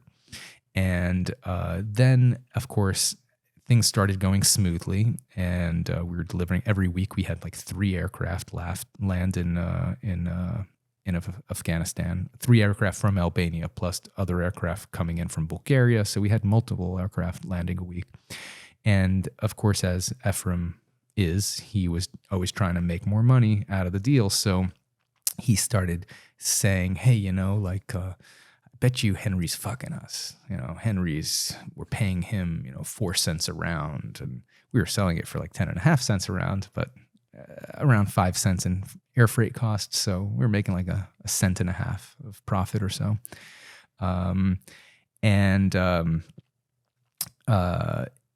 He was like, I bet, I want to find out, like what Henry's paying for this. And so Costa said, hey, I actually have a friend in the Ministry of Defense of Albania. I could find that out for you. So Costa finds out that the Albanian Ministry of Defense is selling it to Henry at 2 cents a round. And that got Efraim really pissed off. Henry's making 2 cents a round. He's doubling his money. He's fucking us over. Of course, we're sure that Henry probably was paying off politicians in Albania. So I doubt that it was. He probably had expenses too. Yeah, he had expenses. There's a reason he got that deal, with his connections in the government. I'm sure it wasn't free. But of course, we had no idea. We had no way to know that because he wasn't going to tell us about it. But in Ephraim's mind, he wanted to cut Henry out of the deal and deal with the Ministry of Defense directly to get it at 2 cents a round himself. So he flies over to Albania and he talks, and he had, before he goes to Albania, he goes to me, he's like, I need you to take a bunch of quotes that we got and change the prices on them to make it look like we have other options that are even better than Albania, and so I can show them these documents. So I just edited some PDFs and printed them out for him, and he went over there and talked to the Albanian official, and he's like, look, I have better prices if you guys don't give me a better price. And the Albanian official looks at it, Yili Pinari, looks at it, and he's like, those are fake. Get those things out of my face. He didn't even consider it. He's like, I don't care. He's like, there's no way anyone else is giving you a better price than this. It's just, this is just not happening. But Efraim kept on insisting, and eventually, they're like, okay, fine. We're gonna let you meet with the decision maker here. And so they take him to this construction site, and he goes into this building which is under construction, and it goes into an office, and suddenly it's this office that's looks like a Wall Street boardroom. It's beautiful inside. From outside it's this dirty construction site. From inside it was this beautiful business, perfectly manicured boardroom. And there's this guy named Deliorgi, right? And he wasn't part of the government, but he seemed to be making all the decisions. And there was another guy there who Alex recognized as the prime minister's son. And later he recognized his picture. And Alex told this story to the writer Guy Lawson, and that's what got us sued. The fact that he said that this guy was there, Berisha, I think is his name, so Deliorgi tells Diveroli usually is he's a big talker. He talks, he's always spouting bullshit. But Alex told me that the second he walked into that room, he could tell that Deliorgi was not the kind of guy you can bullshit. We found out later, he was part of the mob in Albania of organized crime, which has very strong connections to the government. And so the second Diveroli walks into that room, he shuts up and he's really quiet. And Deliorgi says, listen, I know you want a better price, and we can't give you a better price. But we also know that you're paying this guy, Kosta Krabishka, some money to repackage your ammunition. So why don't you give us that contract, and we'll make money off that repackaging operation, and then we'll give you a little bit of a better price, and you could save some money that way. And we'll make more money too. So it works out for both of us. And Ephraim's like, deal, fuck that guy, you're in. And so now you're screwing the repackaging exactly. guy. And so Costa calls me up and he's like, listen, I heard that you guys are changing, you're not going to give me the repackaging contract. I already bought $20,000 worth of boxes. Can you at least buy these boxes for me? And I said, let me talk to Efraim. I'll see if I can make that arrangement. And Ephraim's like, yeah. Tell him that we'll have Diliorgi buy the boxes from him or something. And then he just never does anything.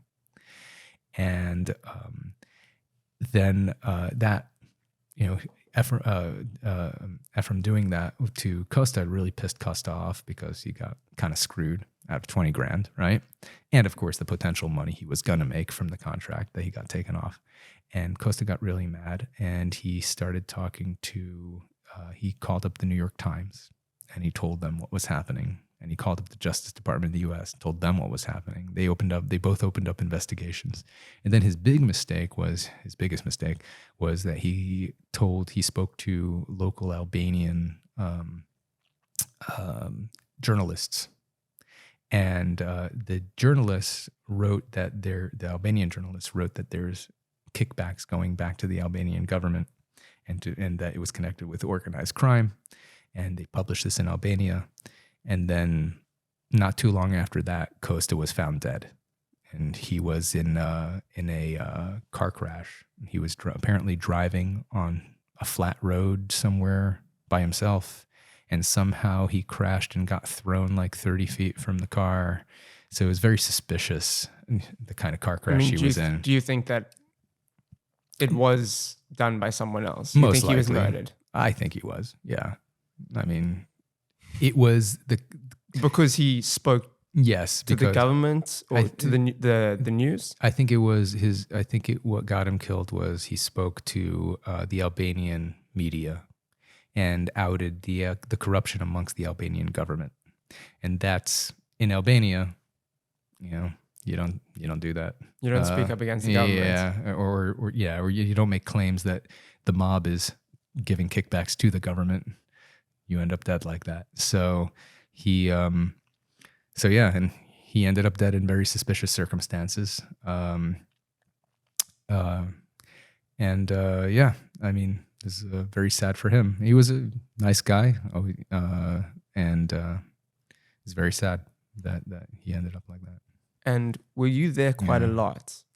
So I actually never went to Albania. My friend Alex went to Albania. We sent him because I was dealing with the U.S. government and I was dealing with all the other countries we were sourcing stuff from. So we decided to send Alex over to Albania. In the movie, they combine our characters because they didn't want to introduce someone new in the movie. So they just have me go over there to Albania. But I actually never went to Albania. I've been to other places for the business. Like I've been to exhibitions in Paris and India and South Africa. I've been to South Africa as well, to Joburg, right? Johannesburg. Yes, that's right. So I've been there, but yeah, not to Albania. And I also heard that you guys had a taxi driver called Bashkin. Yeah, that's not a real person. It wasn't a real person. No, he was not based on anyone real. Okay, so in the movie, because he disappeared, so it wasn't. So that's more of a reference to Costa being killed. Okay. Yeah, it's really the box guy who gets killed in real life rather than the driver. It never really made sense to me in the movie why they would kill the driver. It's random, yeah. Yeah, it was random. And were you did you ever see the amount of ammunition? I saw pictures of it. Alex sent back pictures of it. How much does 100 million rounds of ammunition weigh? How much does it weigh? Oh man, I don't remember my numbers anymore. This is like 15 years ago. But if I recall correctly, it was about 2.7, depending on the type of ammo, of course, but the 7.62 by 39, when we reloaded it into cardboard boxes, so it was lighter. But the way we were packing it, it was about 2.7 million rounds for about 45 tons. So you could do the math. 2.7 million tons. No, 2.7 million rounds for 45 tons. For 45 tons. That's crazy. So yeah. And at this point, everything was going smoothly. You were delivering the ammunition. Yeah. When did things start to go really wrong?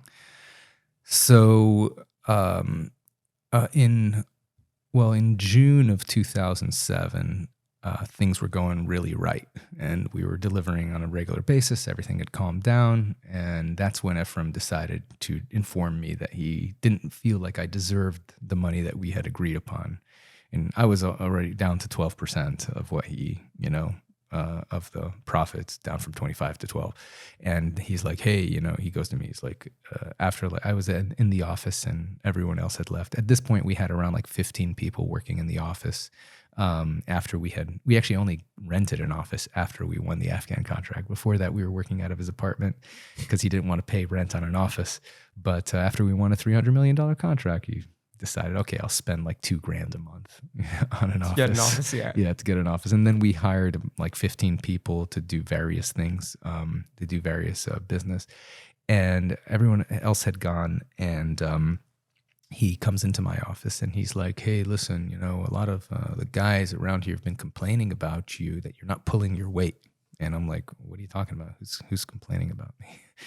And he's like, it doesn't matter who's complaining. I just, like people have been saying that, you're not really helping out. I'm like, what are you talking about? I'm like doing everything I need to do for the Afghan contract. He's like, yeah. The Afghan contract, it's going well, but like we've got all these other contracts that we're struggling with, and you're not helping out on those. And I say, well, we didn't make a deal on those. I work on a commission basis. So do you want to give me a piece of those contracts? I'll work on them. He's like, don't be crazy.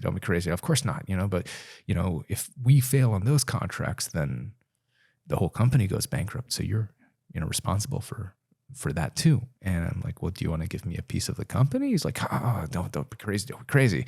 I don't give a piece of the company to anybody. I'm like, sounds so greedy. Yeah. I'm like, okay, then why are you then why should I work on that? He's like, listen, why don't we do this? Why don't I make you just an official officer of the company? You'll get a nice $100K a year salary, and we'll call it even. I mean, you were owed like upwards of $10 million. Yeah, and he wants to give you 100K, like 100K per year, exactly. Yeah, and I'm like, no thanks. That's like a normal job. Yeah, exactly. And I'm like, I worked on this for nothing for the last 6 months. On the condition that I would be making this commission, and that's why I took this big risk in order to make this big payoff. And he's like, well, I don't believe that you earn it, that you deserve it. And I said, well, I'm going to have to insist that you pay me what we agreed upon. And he's like, well, 100K or nothing. And I'm like, well, I'll see you in court. But did you not have the contract? So I did have a written we had a handwritten contract that we had both signed, and I was planning on like scanning it to save it in my computer, but my scanner was broken. So I had left it on my dining room table. And a few days later, it mysteriously disappeared. So he came and took it. He was the only person coming into my apartment at the time. So it's the only explanation I have. And that contract disappeared. But my lawyers told me, well, verbal contract is legally binding. You just have to be able to show that you've done work on it, which I had plenty of evidence for. So I told them, I'll see you in court, and I quit. And of course, I was spending all my savings at the time because he hadn't paid me anything for this. Had you not been paid pretty much anything from any of the contracts? So every contract that I had won previously, he insisted I put the money into financing the next contract. His reasoning was, I'm putting up my money to risk it on these contracts. So you have money coming to you from these previous contracts you won, so you should help finance to your capability as well. And so that was his reason not to actually pay me out. So how much did you end up saving up until that point? You mean from the other contracts? Just in total, how much did you have saved? Oh, like my personal savings. Yeah. Well, I was spending my money on my living expenses, so I was down to by the time I quit, I was down to like 50K. That was what I had left, and I was obviously I was, my daughter had just been born. So I was extremely stressed. I thought I had all this money coming to me, but I was just spending money and, I was spending my savings and now I realized that he wasn't going to pay me anything and I'd have to fight him in court and I had to hire lawyers. And so that was going to cost a massive amount of money. And, lawyers can cost a lot more than $50,000, especially if you're fighting a protracted lawsuit. So I was extremely stressed out. And then about 2 months later, in August, I got a phone call from one of the secretaries who worked in the office and the AEY office, and she told me, "Hey, I just wanted to look," because I was on good terms with everybody. Like after you left, yeah, after I left, before I left, after I left, like I was the nice guy in the office, and he was known as the asshole. He would come in and scream at everybody, "Why aren't you working more?" And like so I was the person who. They kind of would confide in me how much they hated him. And you'd be like, "Don't worry, I hate him too." Yeah. I mean, I would just give them advice about how best to deal with him, is, how to make working with him as least unpleasant as possible. And, which I had lots of experience doing. So one of the secretaries called me up and she's like, "Hey, I just wanted to let you know that, that the federal government just raided the office. And that there's federal agents all over, and they told everyone to step out of the office, and they're packing up all the files, and they're taking all the computers, and so you just wanted to let you know." And I was like, "Oh shit, we're fucked." They found out about the Chinese, and how did they find out about it? So Costa had told them. Okay. And Costa, the box guy. Yeah, the box guy. The box guy had told them a few months before that, after Efraim had screwed him over out of the 20 grand worth of boxes.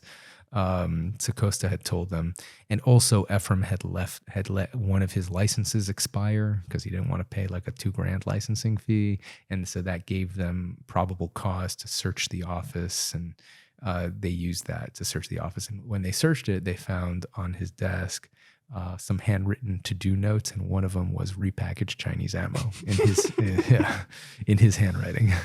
So they knew. And so of course I called up Alex, who was in Albania, and I'm like, "Hey, they raided the office. I just wanted to let you know." And so Alex calls up Efraim, and the guy who Efraim had replaced me with a guy named Danny. And so Danny answers the phone, and Alex says, "Hey, I need some paperwork for this, the flights that are coming in tomorrow." And of course, Danny couldn't get him that paperwork because they had just raided the office and forced everyone out. So,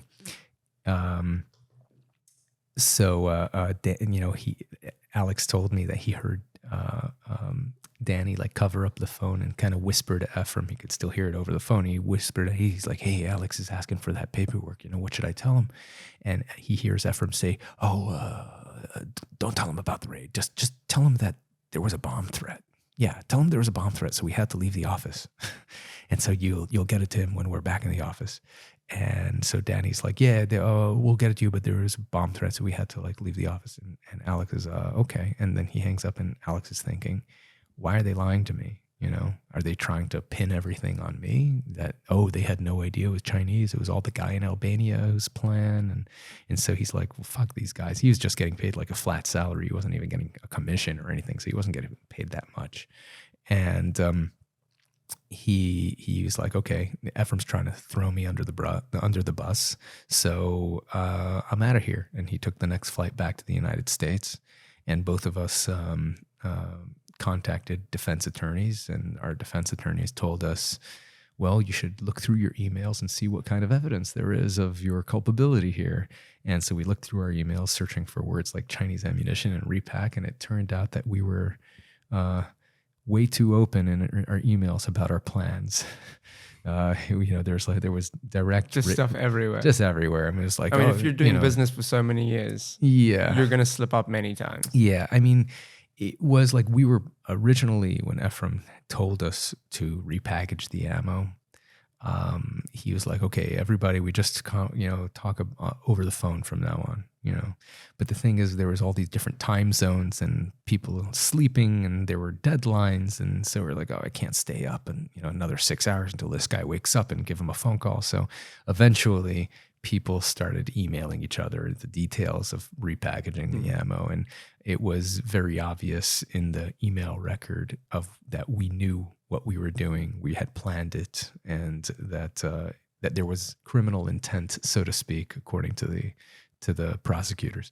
And can you tell us about the New York Times article? Right. That came out. Right. So what happened was in August, after the government raided the office, and Alex and I contacted our defense attorneys. Our defense attorneys contacted the Justice Department, and they're like, hey, these guys aren't with the company anymore. They're not, they're not going to benefit from this contract whatsoever. They're willing to cooperate. Because we didn't owe it. Yeah, Efraim screwed us both over and screwed me out of millions of dollars. Tried to pin everything on Alex, so he didn't. He wasn't gonna go to bat for him. Of course, Efraim wasn't offering to pay for our legal bills, right? So, which could be hundreds of thousands of dollars if you fight the government, which we couldn't afford. So our lawyers said, hey, these guys, we're willing to cooperate. And the government said, great, and they interviewed us, and they told us, oh, yeah, we already knew about the Chinese ammo. We found his handwritten notes. So, there's nothing new here, but it's good to have your, what's the term? Cooperation? Your cooperation, your confirmation of all this. They said, we're going to do our best not to charge you. We're really just, Ephraim's the real target. So we're going to do our best not to charge you with any crimes. And we're like, great, because we can't afford this shit. and then 6 months go by and nothing happens. And we're like, oh, maybe they decided, because sometimes, the government doesn't always charge people, even when they discover something. They're like, sometimes they don't have enough evidence, or they decide that the case isn't important enough to pursue or whatever. So we're like, oh, maybe they just decided not to pursue it. We didn't hear anything from them. And then in February of the next year of 2008, was it February? No, it was March 2008. And the New York Times published a front page article about us. And on the front page of the New York Times was my mugshot and Ephraim's mugshot, looking pretty criminal. And still Googleable if anyone Googles my name, unfortunately. I don't look great. And next to our mugshots, Efraim doesn't look great either. But next to our mugshots, there was a picture of rusty ammo, like corroded ammunition. And the New York Times said that we were delivering, defective ammunition and endangering our Afghan allies' lives by delivering this defective ammo, and that we're, a couple of early 20s stoners, and the George Bush is such an incompetent president. The administration is so incompetent. The Rolling Stones article made you guys sound like a real bunch of stoners. Yeah. The Rolling Stones one was like, David Packouz got home and smoked his volcano bong and ripped a fat one. Yeah, exactly. That's Rolling Stone, that's their style. Rolling Stoner. Yeah, exactly. Rolling Stoner. Very nice. So how did you never served any time, right? No. I did 7 months of house arrest. And how did Efraim, because he did go to prison, how did he end up going to prison? Yeah, he did 4 years. So he probably could have he definitely could have gotten a lot less, possibly nothing, if he had played his cards right, but he didn't. So yeah, as soon as the New York Times article was published, suddenly the Justice Department was like, whoa, we had no idea about this. And the Army was like, well, so the Justice Department had informed the Army after the raid that the stuff that they were getting was Chinese. And the Justice Department said, hey, you guys have, this might be illegal. You should stop taking delivery on this. And the Army said, well, we really need the ammo. So if you want us to stop taking delivery on this, you need to send us a letter from the Attorney General, who's the head of the Justice Department, asking us to stop taking delivery on this. The Attorney General never sent that letter. Why? I don't know, but he never did. So the Army kept on taking delivery of the Chinese ammo for the next 6 months after they were informed that it was Chinese ammunition. And then when the New York Times article came out, suddenly the Army was like, we had no idea this was Chinese ammunition. We're going to take this contract away from them and refer them to the Justice Department for prosecution. And the Justice Department suddenly decided to get off their asses and decided to charge us, which, they'd been working on this. They had raided the office 6 months before and hadn't done anything since. But now that the New York Times published this article, suddenly they just, like within a week, they decided to charge us with conspiracy to defraud the United States. That was the term, conspiracy to defraud the United States by lying that it was Chinese. Now, usually fraud cases are judged, the severity of the fraud cases is how much money did you defraud the victim out of, right? In this case, we actually saved them a lot of money. We didn't defraud them out of any money. The only fraud was that we lied about the origin of the ammunition, which isn't really a monetary value here. So the only monetary damages that they could pin on us was the cost of taking the contract away from us and rebidding it out to new suppliers. And I think that came out to, I think they claimed something like $1.5 million or something was what it cost them. I don't know why it cost $1.5 million to bid a contract, but that's what they claim. So they charged us with this. I pled guilty. Alex pled guilty. Eventually, Efraim pled guilty, though he fought them for like 1.5 years and spent millions of dollars trying to get rid of it. But there was just such strong evidence against him. He eventually pled guilty. Ralph fought it. He also got charged, and Ralph fought it all the way in court.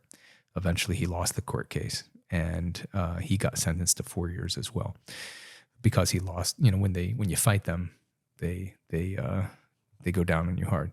So the way it works is when you plead guilty, they offer you a plea agreement, right, where you admit to all the stuff that you've done, and they agree to recommend to the judge who decides your sentence that you should, because you pled guilty and you cooperated, that you should get on the low end of the sentence. You should get the minimum sentence rather than the maximum. But part of the agreement is that you commit no further crimes while you're awaiting sentencing. Because if you commit further crimes, how are they going to tell the judge that you're going to be a good citizen from now on, right? So of course, I was scared shitless, so I went back to school. I started studying mechanical engineering, and I went back. I had very little money left because I was spending it all on lawyers to keep me out of prison, so I went back to doing massage therapy. I did not get a suitcase full of cash from Henry. That didn't happen, unfortunately. Yeah, I was about to ask that. No, that never happened. I wish that would have been nice, but that never happened. Why would he come to the United States with a suitcase full of cash to give me? But so yeah, I went back to working as a massage therapist. I worked for a nonprofit. I worked in a food kitchen, and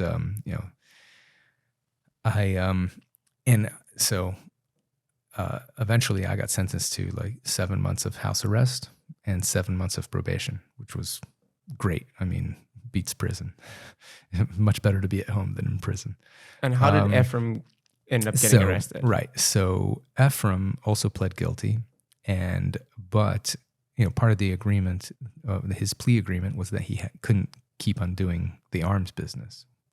But of course, being Efraim, he kept on doing the arms business. And he was trying to import, I think, some magazines from Korea and trying to sell it so he contacted some gun dealer in I think it was in Central Florida, trying to sell him these magazines. And the guy who he contacted Googled him and realized who he was and thought, hey, this guy's probably trying to entrap me into committing a crime so he can reduce his sentence or something. So I'm not gonna, fall for that. So the guy he contacted the ATF, the Alcohol, Tobacco, Firearms Administration, who's responsible for regulating arms in the United States. And the ATF told him, okay, why don't you introduce one of our undercover agents as your business partner? And so he introduces the undercover agent to Efraim.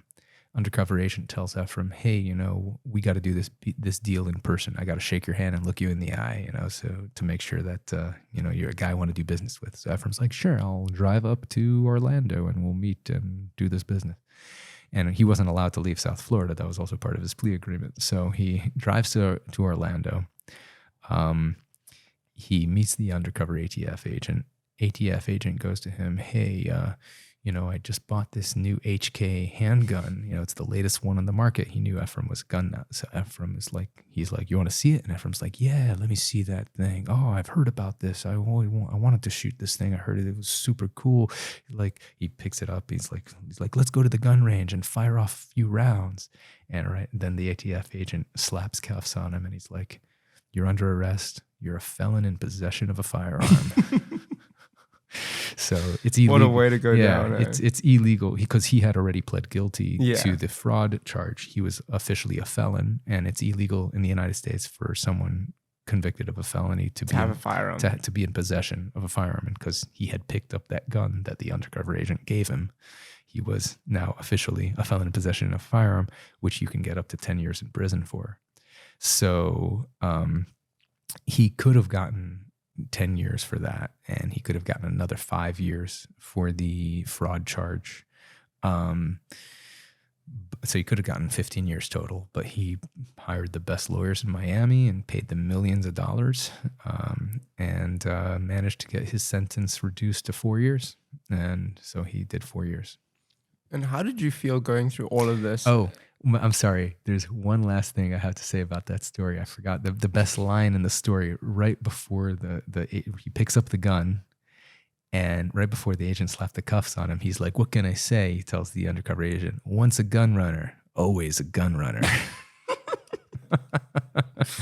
And then the ATF agent slaps the cuff on him. Yeah. Anyway, I mean, how did it feel to go through all of that and come out with basically nothing to show for it? I mean, it felt like shit. Obviously, I was just happy not to go to prison. When you're facing, I could have gone if I had fought the government, because the way they work is they said every single aircraft of this Chinese ammo, you supplied a document that said, the quantity of ammo on it and the place of origin of the ammo. And you put place of origin Albania, and you knew it was China, and you worked to disguise the fact that it was China. So each time you signed this document, you could be charged for. It was an act of fraud. And you did 71 of these aircraft. So 71 acts of fraud. Each one you can get up to 5 years. So you can get 355 years in prison if you fight us. But if you plead guilty, then we'll combine them all into one and only charge you with one. So you can get maximum 5 years in prison, but we'll tell the judge to give you the low end of the sentence because you've been cooperating. Mm-hmm. So that was the choice. You had no choice. There's no choice. And of course, if you fight them, you need at least like $200,000 to $300,000 to pay the lawyers, which I didn't have. So I didn't really have, that.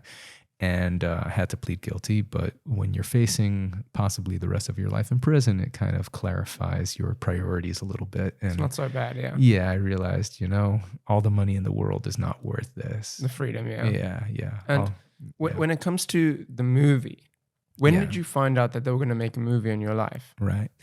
So when the New York Times article was published, it became a huge scandal. And it was that article was reprinted in almost every major newspaper in the world. It got onto the Associated Press circuit, and I had a Google alert on my name, and I saw my name popping up in like every major city in the world as their own local paper reprinted the article.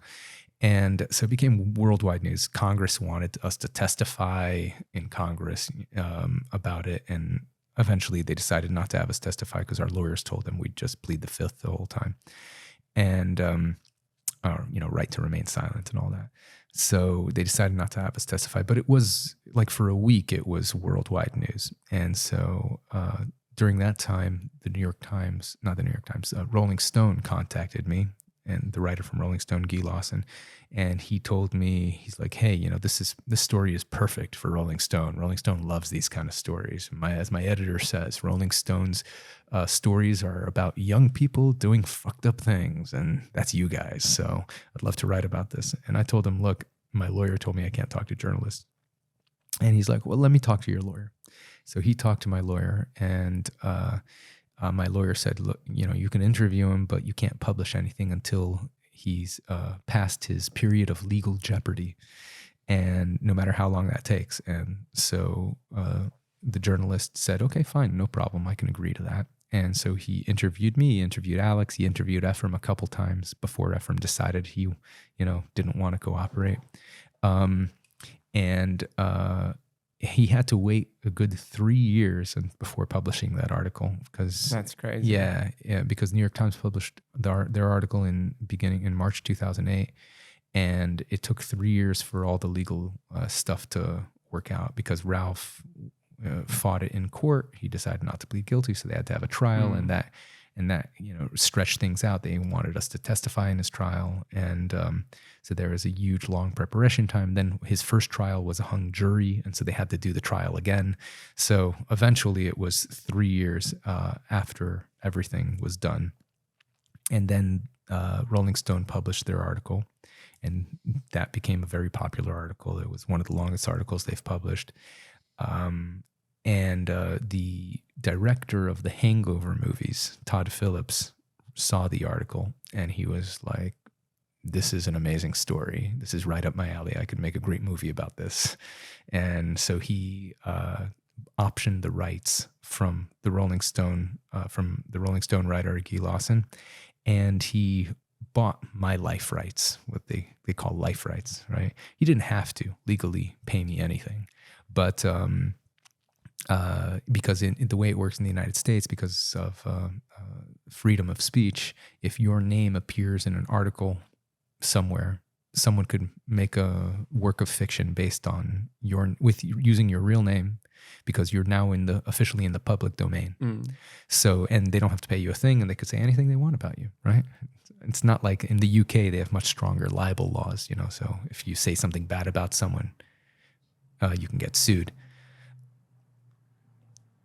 Want to wait for the no, it's all good. Oh, okay. It's just okay. a pen going over. okay I didn't know if you wanted to wait for it to pass. But yeah, in the United States, you can make a work of fiction about anyone who's appeared in the public record. So they didn't need to have my cooperation, but they wanted to have my cooperation in order to give it a bit more of a sense of realism and get the details right. So they paid me a bit of money, not too much, not enough, I'll tell you that. But at least you got something out of it. Then. I got something out of it. Yeah, they bought my life rights, and but Efraim was in prison at the time, and they didn't want to deal with him, and he was widely well known as a pathological liar. So they knew they weren't going to get accurate information out of him anyway. So they decided not to deal with him.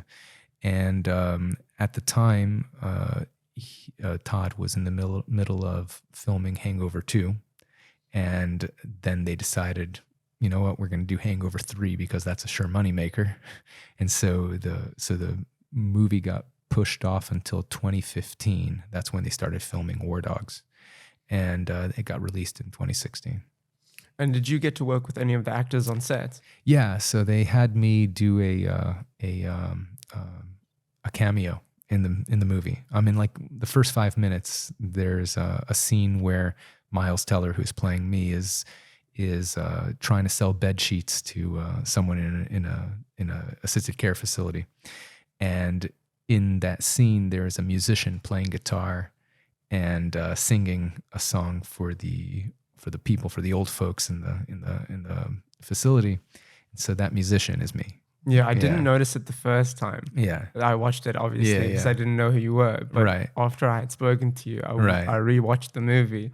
And then I just see you right in the beginning, just strumming the guitar. And the guy's like, that's my son. Oh, that's my nephew. My nephew, yeah. And they insisted I play the song Don't Fear the Reaper, because they thought it was funny that I was singing Don't Fear the Reaper to a room full of 80 and 90-year-olds. I wanted to play one of my original songs, of course, but they insisted I play that song. Yeah. And what were the actors like? They were really nice. I mean, they were nice to me. Why wouldn't they be? So who did you meet out of? I met them all. I met Miles Teller was on set for that scene, so I was there during that scene, and then for when they came to film in Miami, they invited me to go on set and meet Jonah Hill and Ana de Armas. And how did it feel that Miles Teller was playing you? I mean, it must be quite a crazy thing seeing someone on screen and then them being you. Yeah. It was really weird. He's like, my name is David Packouz, and I'm an international arms dealer. I was like, well, at least I've got great hair in the movie. You're like, hey, I'm David Packouz, and I'm also an international arms dealer. What are the odds? Yeah, exactly. Yeah. And coming towards the end, I just want to know, what did the movie get wrong? I've got a little thing here. Yeah. And we've probably gone over most of this anyway. Sure. But I just wanted to just fact or fiction. Sure. Right? So movie, fact or fiction. In the movie, the opening scene is of you locked in the boot of a car in Albania. Yeah. They then open the boots and put a gun to your head. Yeah. Fact or fiction? Fiction. Never happened. I've never even been to Albania, but that didn't happen to Alex either. I mean, Alex was worried for his safety towards the end, but he never got a gun pulled on him. And there was a scene where you guys, when you first reunited with Efraim, where you were driving in the car, he went to go buy weed. Yeah. And the guys ripped him off and were like, I got a gun. Like, don't mess with me. And then Efraim was like, okay, whatever. We went to the car, got a machine gun, and started shooting everywhere. Yeah, fiction. He would have been arrested for that. I felt like that was fiction. Yeah. You don't shoot an automatic weapon inside a city and get away with it. Yeah, and we did used to go shoot machine guns at the shooting range, which we were allowed to do because we had the license to have machine guns, which is not something that an average person is allowed to have in the United States. You can have an assault rifle, but not an automatic one. But we used to take like Uzis and automatic weapons to the local range and fire them off. And that would when we would like go, like everyone would be like, whoa, what the fuck is everyone's popping off their pistols. And suddenly we whip out these like automatic machine guns. So we did have them, but, and we used them, but not in that way. And in the movie, they said at the end, AEY is eligible to bid on contracts again in 2022. Yes. Is that true? Yes. That's crazy. Yes.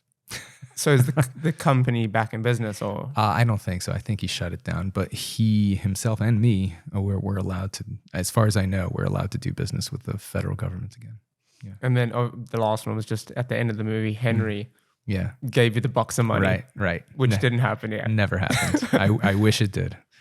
Can you tell me about the Triangle of Death? Because that was quite a big part of the movie. Right. So the scene with the Triangle of Death actually is true, but it didn't happen to us. It happened to someone else. It actually happened to the screenwriter of the War Dogs screenplay, Stephen Chin.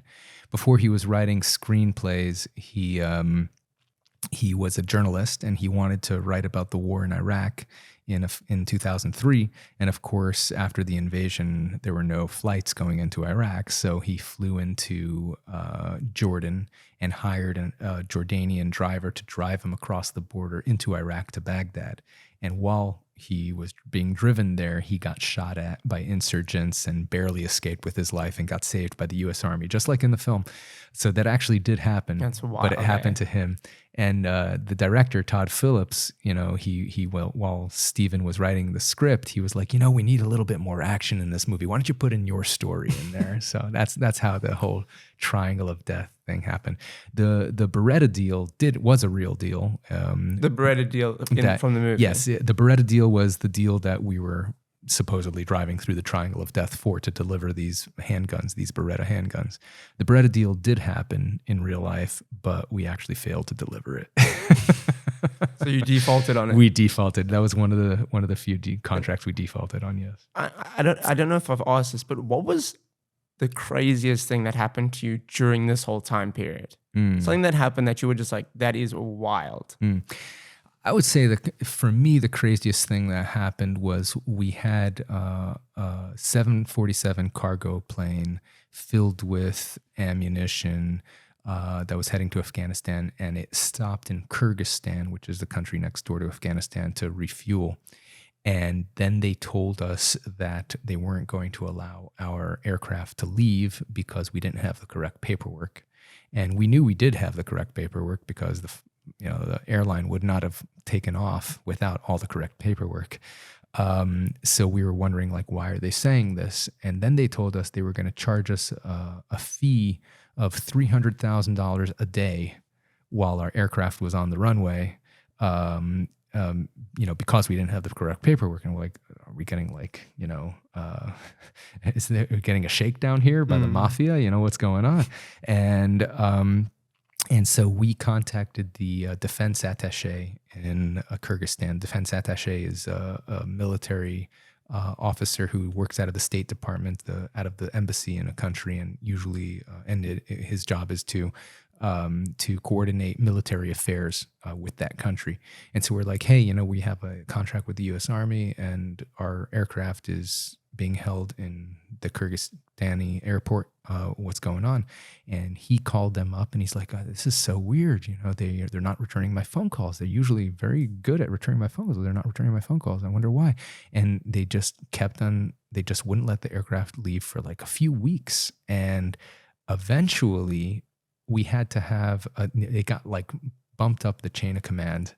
And eventually Robert Gates, who was the defense secretary, the Secretary of Defense of the United States at the time, so the leader of the Pentagon, had to fly over to Kyrgyzstan to like see what was going on with this shipment, and had to like negotiate directly with the president of Kyrgyzstan on behalf of you guys, on behalf of us, which was the weirdest thing. And what it seems like, we never really got a clear answer, but it seemed like there were factions within the Kyrgyzstani government that were very close to the Russians, and the Russians were trying to like mess up the deal, because originally the Russians were going to get this deal, this entire contract. They were going to be supplied by the Russians, but then the Russians supplied the Iranians with some nuclear technology and got put on the blacklist. So then the army couldn't buy from the Russians, and that's when they put it out for bid, and we won it. And the Russians were very pissed off that they lost this deal, so they kept on trying to interfere with our logistics. So, and Putin had just visited like Kyrgyzstan like a few weeks before, so we were like, did Putin just like tell them to like, hold our plane and to mess up? And it was just like such a coincidence that Putin and the Secretary of Defense were negotiating with the Kyrgyzstanis over our shipment. It was, and you guys were just in the middle of this, trying to just do your delivery. Exactly. It was the strangest thing to be. And like I'd read in the newspaper, Robert Gates makes it, flies over to negotiate with the Kyrgyzstanis. It was also, they were trying to. And it was all because of your deal. Yeah, and Kyrgyzstan was also they rented an air base in Kyrgyzstan to the U.S. Army to use for operations, and they were also wanted to raise the rent. I think it was like from 30 to 60 million. They like doubled the rent. So I think it was more of like they were playing the Russians against the Americans and trying to squeeze the Americans for more money. I think that's really what it ended up being. But they just used us as a pawn in these games. And how old were you guys at this time again? We were 24 at this time. Yeah. You were 24. I was 24. Efraim was 20. That's crazy, man. Yeah. Actually, no, he had just turned 21. Yeah. That's wild. Yeah. I want to know, what are you doing now? Yeah. Oh, that's my favorite topic, actually. So currently, I'm my main work is as an inventor. I create new products, and my first product was a hybrid of a drum machine and a guitar pedal, because I'm a musician. So it actually came out from my house arrest story. While I was under house arrest, I was playing a lot of guitar because I was very bored. Of course, I had the ankle tracking thing and the monitor, and couldn't leave my house. And so I was playing a lot of guitar, and I really missed playing with a drummer, because the drums gives the music the energy. You dance to a beat in a song, right? And I was just playing my guitar, and I wished I had a drummer to play with, but I didn't. So I bought a drum machine, which is this tabletop electronic device, has a lot of buttons. You can make beats on it, play it in a loop, and play along with your guitar. But because it's a tabletop thing where they expect you to use your hands, every time I wanted to change the beat, like going from verse to chorus, I'd have to stop playing my guitar, press a button on the machine to change the beat, and then go back to playing my guitar. It interrupted the flow of the music.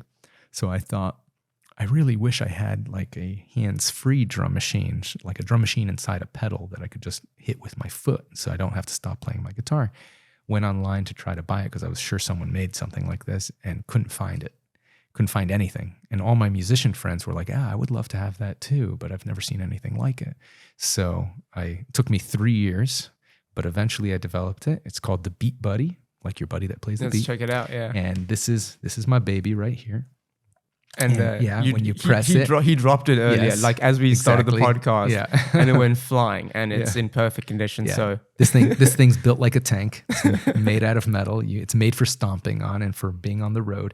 And depending on how you press the pedal, it does different things with the beat. So when you tap the pedal, it does like a drum fill. When you hold the pedal down, it does a transition. You let go, and it goes from one part to another. So you can go from verse to chorus, hands free. Cool. And if you double tap it, it does like an outro fill, and it stops playing. So, and there's also other things you can do with it. You can have like accent hits, like a cymbal crash with an additional accessory that you plug into it. So it's like literally a drum at your foot. Exactly. That's insane. You can control the drum beat live, hands free while you play. So you can be like a one-man band. That's so cool. Yeah, thank you. Amazing, man. Yeah. And where can people find it? So this is my company called Singular Sound. You can go to singularsound.com, singular, SINGULAR, sound. And you're also on Instagram and... Yeah, we're also on Instagram, all the socials, YouTube. You could find demos of it being used. And this was my first product. We've made an additional 6 products after this. This product I came out with in 2014, 3 years after my house arrest. And so been at this for about 9 years now. So we've had an additional 6 products. And they're all like part of like an ecosystem that works with this product. So we have a very advanced looper pedal, so you could record different layers of music and be a full one-man band, as well as a MIDI controller. Musicians know what I'm talking about. Non-musicians have no idea what I'm talking about. But the thing I'm most excited nowadays is my first invention of a non-musical product that's more for the general market. I came up with this with my brother Ellie. And it is the world's first device that will floss your teeth for you in 10 seconds. It's called InstaFloss. And for those who are watching the video version, you could see it right here. So I have a problem with this because I use like a water pick. Yes, a water pick. But they don't do the job properly. Right. And I can't floss my teeth. Right. Like I really struggle to do it. Oh yeah. So Waterpick is for people who don't know, it uses like a jet of water. Yeah. And the way you use it properly, if you use it, is actually if you use a Waterpick properly, it should be more effective than string. And if the way you use it properly is you need to trace the gum line, and it needs to be at a 90-degree angle to the gum line. So it shoots under, yeah? Yeah, and because if you point it towards the gums, it irritates your gums. If you point it away from the gums, it's not effective. It doesn't get all the dirt. You have to point it at a direct 90-degree angle to the gum line. Now, that does take some skill that most people don't have the patience to learn. And it's also very, very difficult when you're trying to do on the inside of the mouth, pointing outwards to get the inside surface of the teeth. It's very difficult to get that 90-degree angle. So what happens is most people buy a water pick and they'll try to use it and they'll spray all over the place and make a big mess, and they get discouraged and they just stick it under their sink and it just collects dust and they never use it again. And they'll either go back to flossing with string or they just don't floss at all, which is much more common. I mean, even the United States, which has one of the world's highest levels of oral hygiene care, still only has 30% of the adult population, who claim that they floss on any regular basis. So most people don't floss at all, or definitely not regularly. So how does that work? The way this works is it's like an H shape, and it uses, instead of a single jet of water, it uses 12 jets. So it can get both the top and bottom rows of your teeth, both the outside and the inside, and it is held automatically in a 90-degree angle so that you don't need any skill to do it. So the way you do it is you just put it in your mouth like this, and I'll just demonstrate it for the video. You bite in the H shape right here, and this part swivels. So you just put it from one side of your mouth.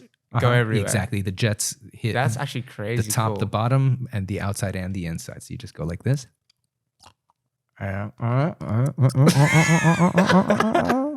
And you're done. And it's, and it just goes slide it from one side to the other. The angle is held automatically. For people who are just listening to the audio version of this, just go to instafloss.com, like Instagram, but flossing, Instafloss. And you'll see a video of it in action. So we just started the manufacturing of the first production run of these, of the Instafloss. And we expect to deliver around March, April time. Amazing. We're very excited about it. We've already sold over $2.5 million worth of these in pre-orders. That's without it even being on the market. So it's doing very, very well. That's amazing. Very excited about it. And there's just such a bigger market for everyone needs to floss. It's such a pain in the ass. Yeah, only maybe 10% of the population are musicians. So, I'm very excited about this. Amazing.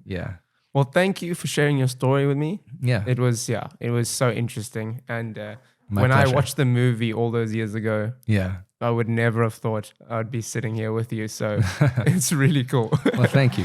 Thank you for the interview. I appreciate it. It's a pleasure. Yeah. And thank you all for watching. I hope you enjoyed this episode of the Wide Awake podcast. And I'll see you all very soon. Cheers.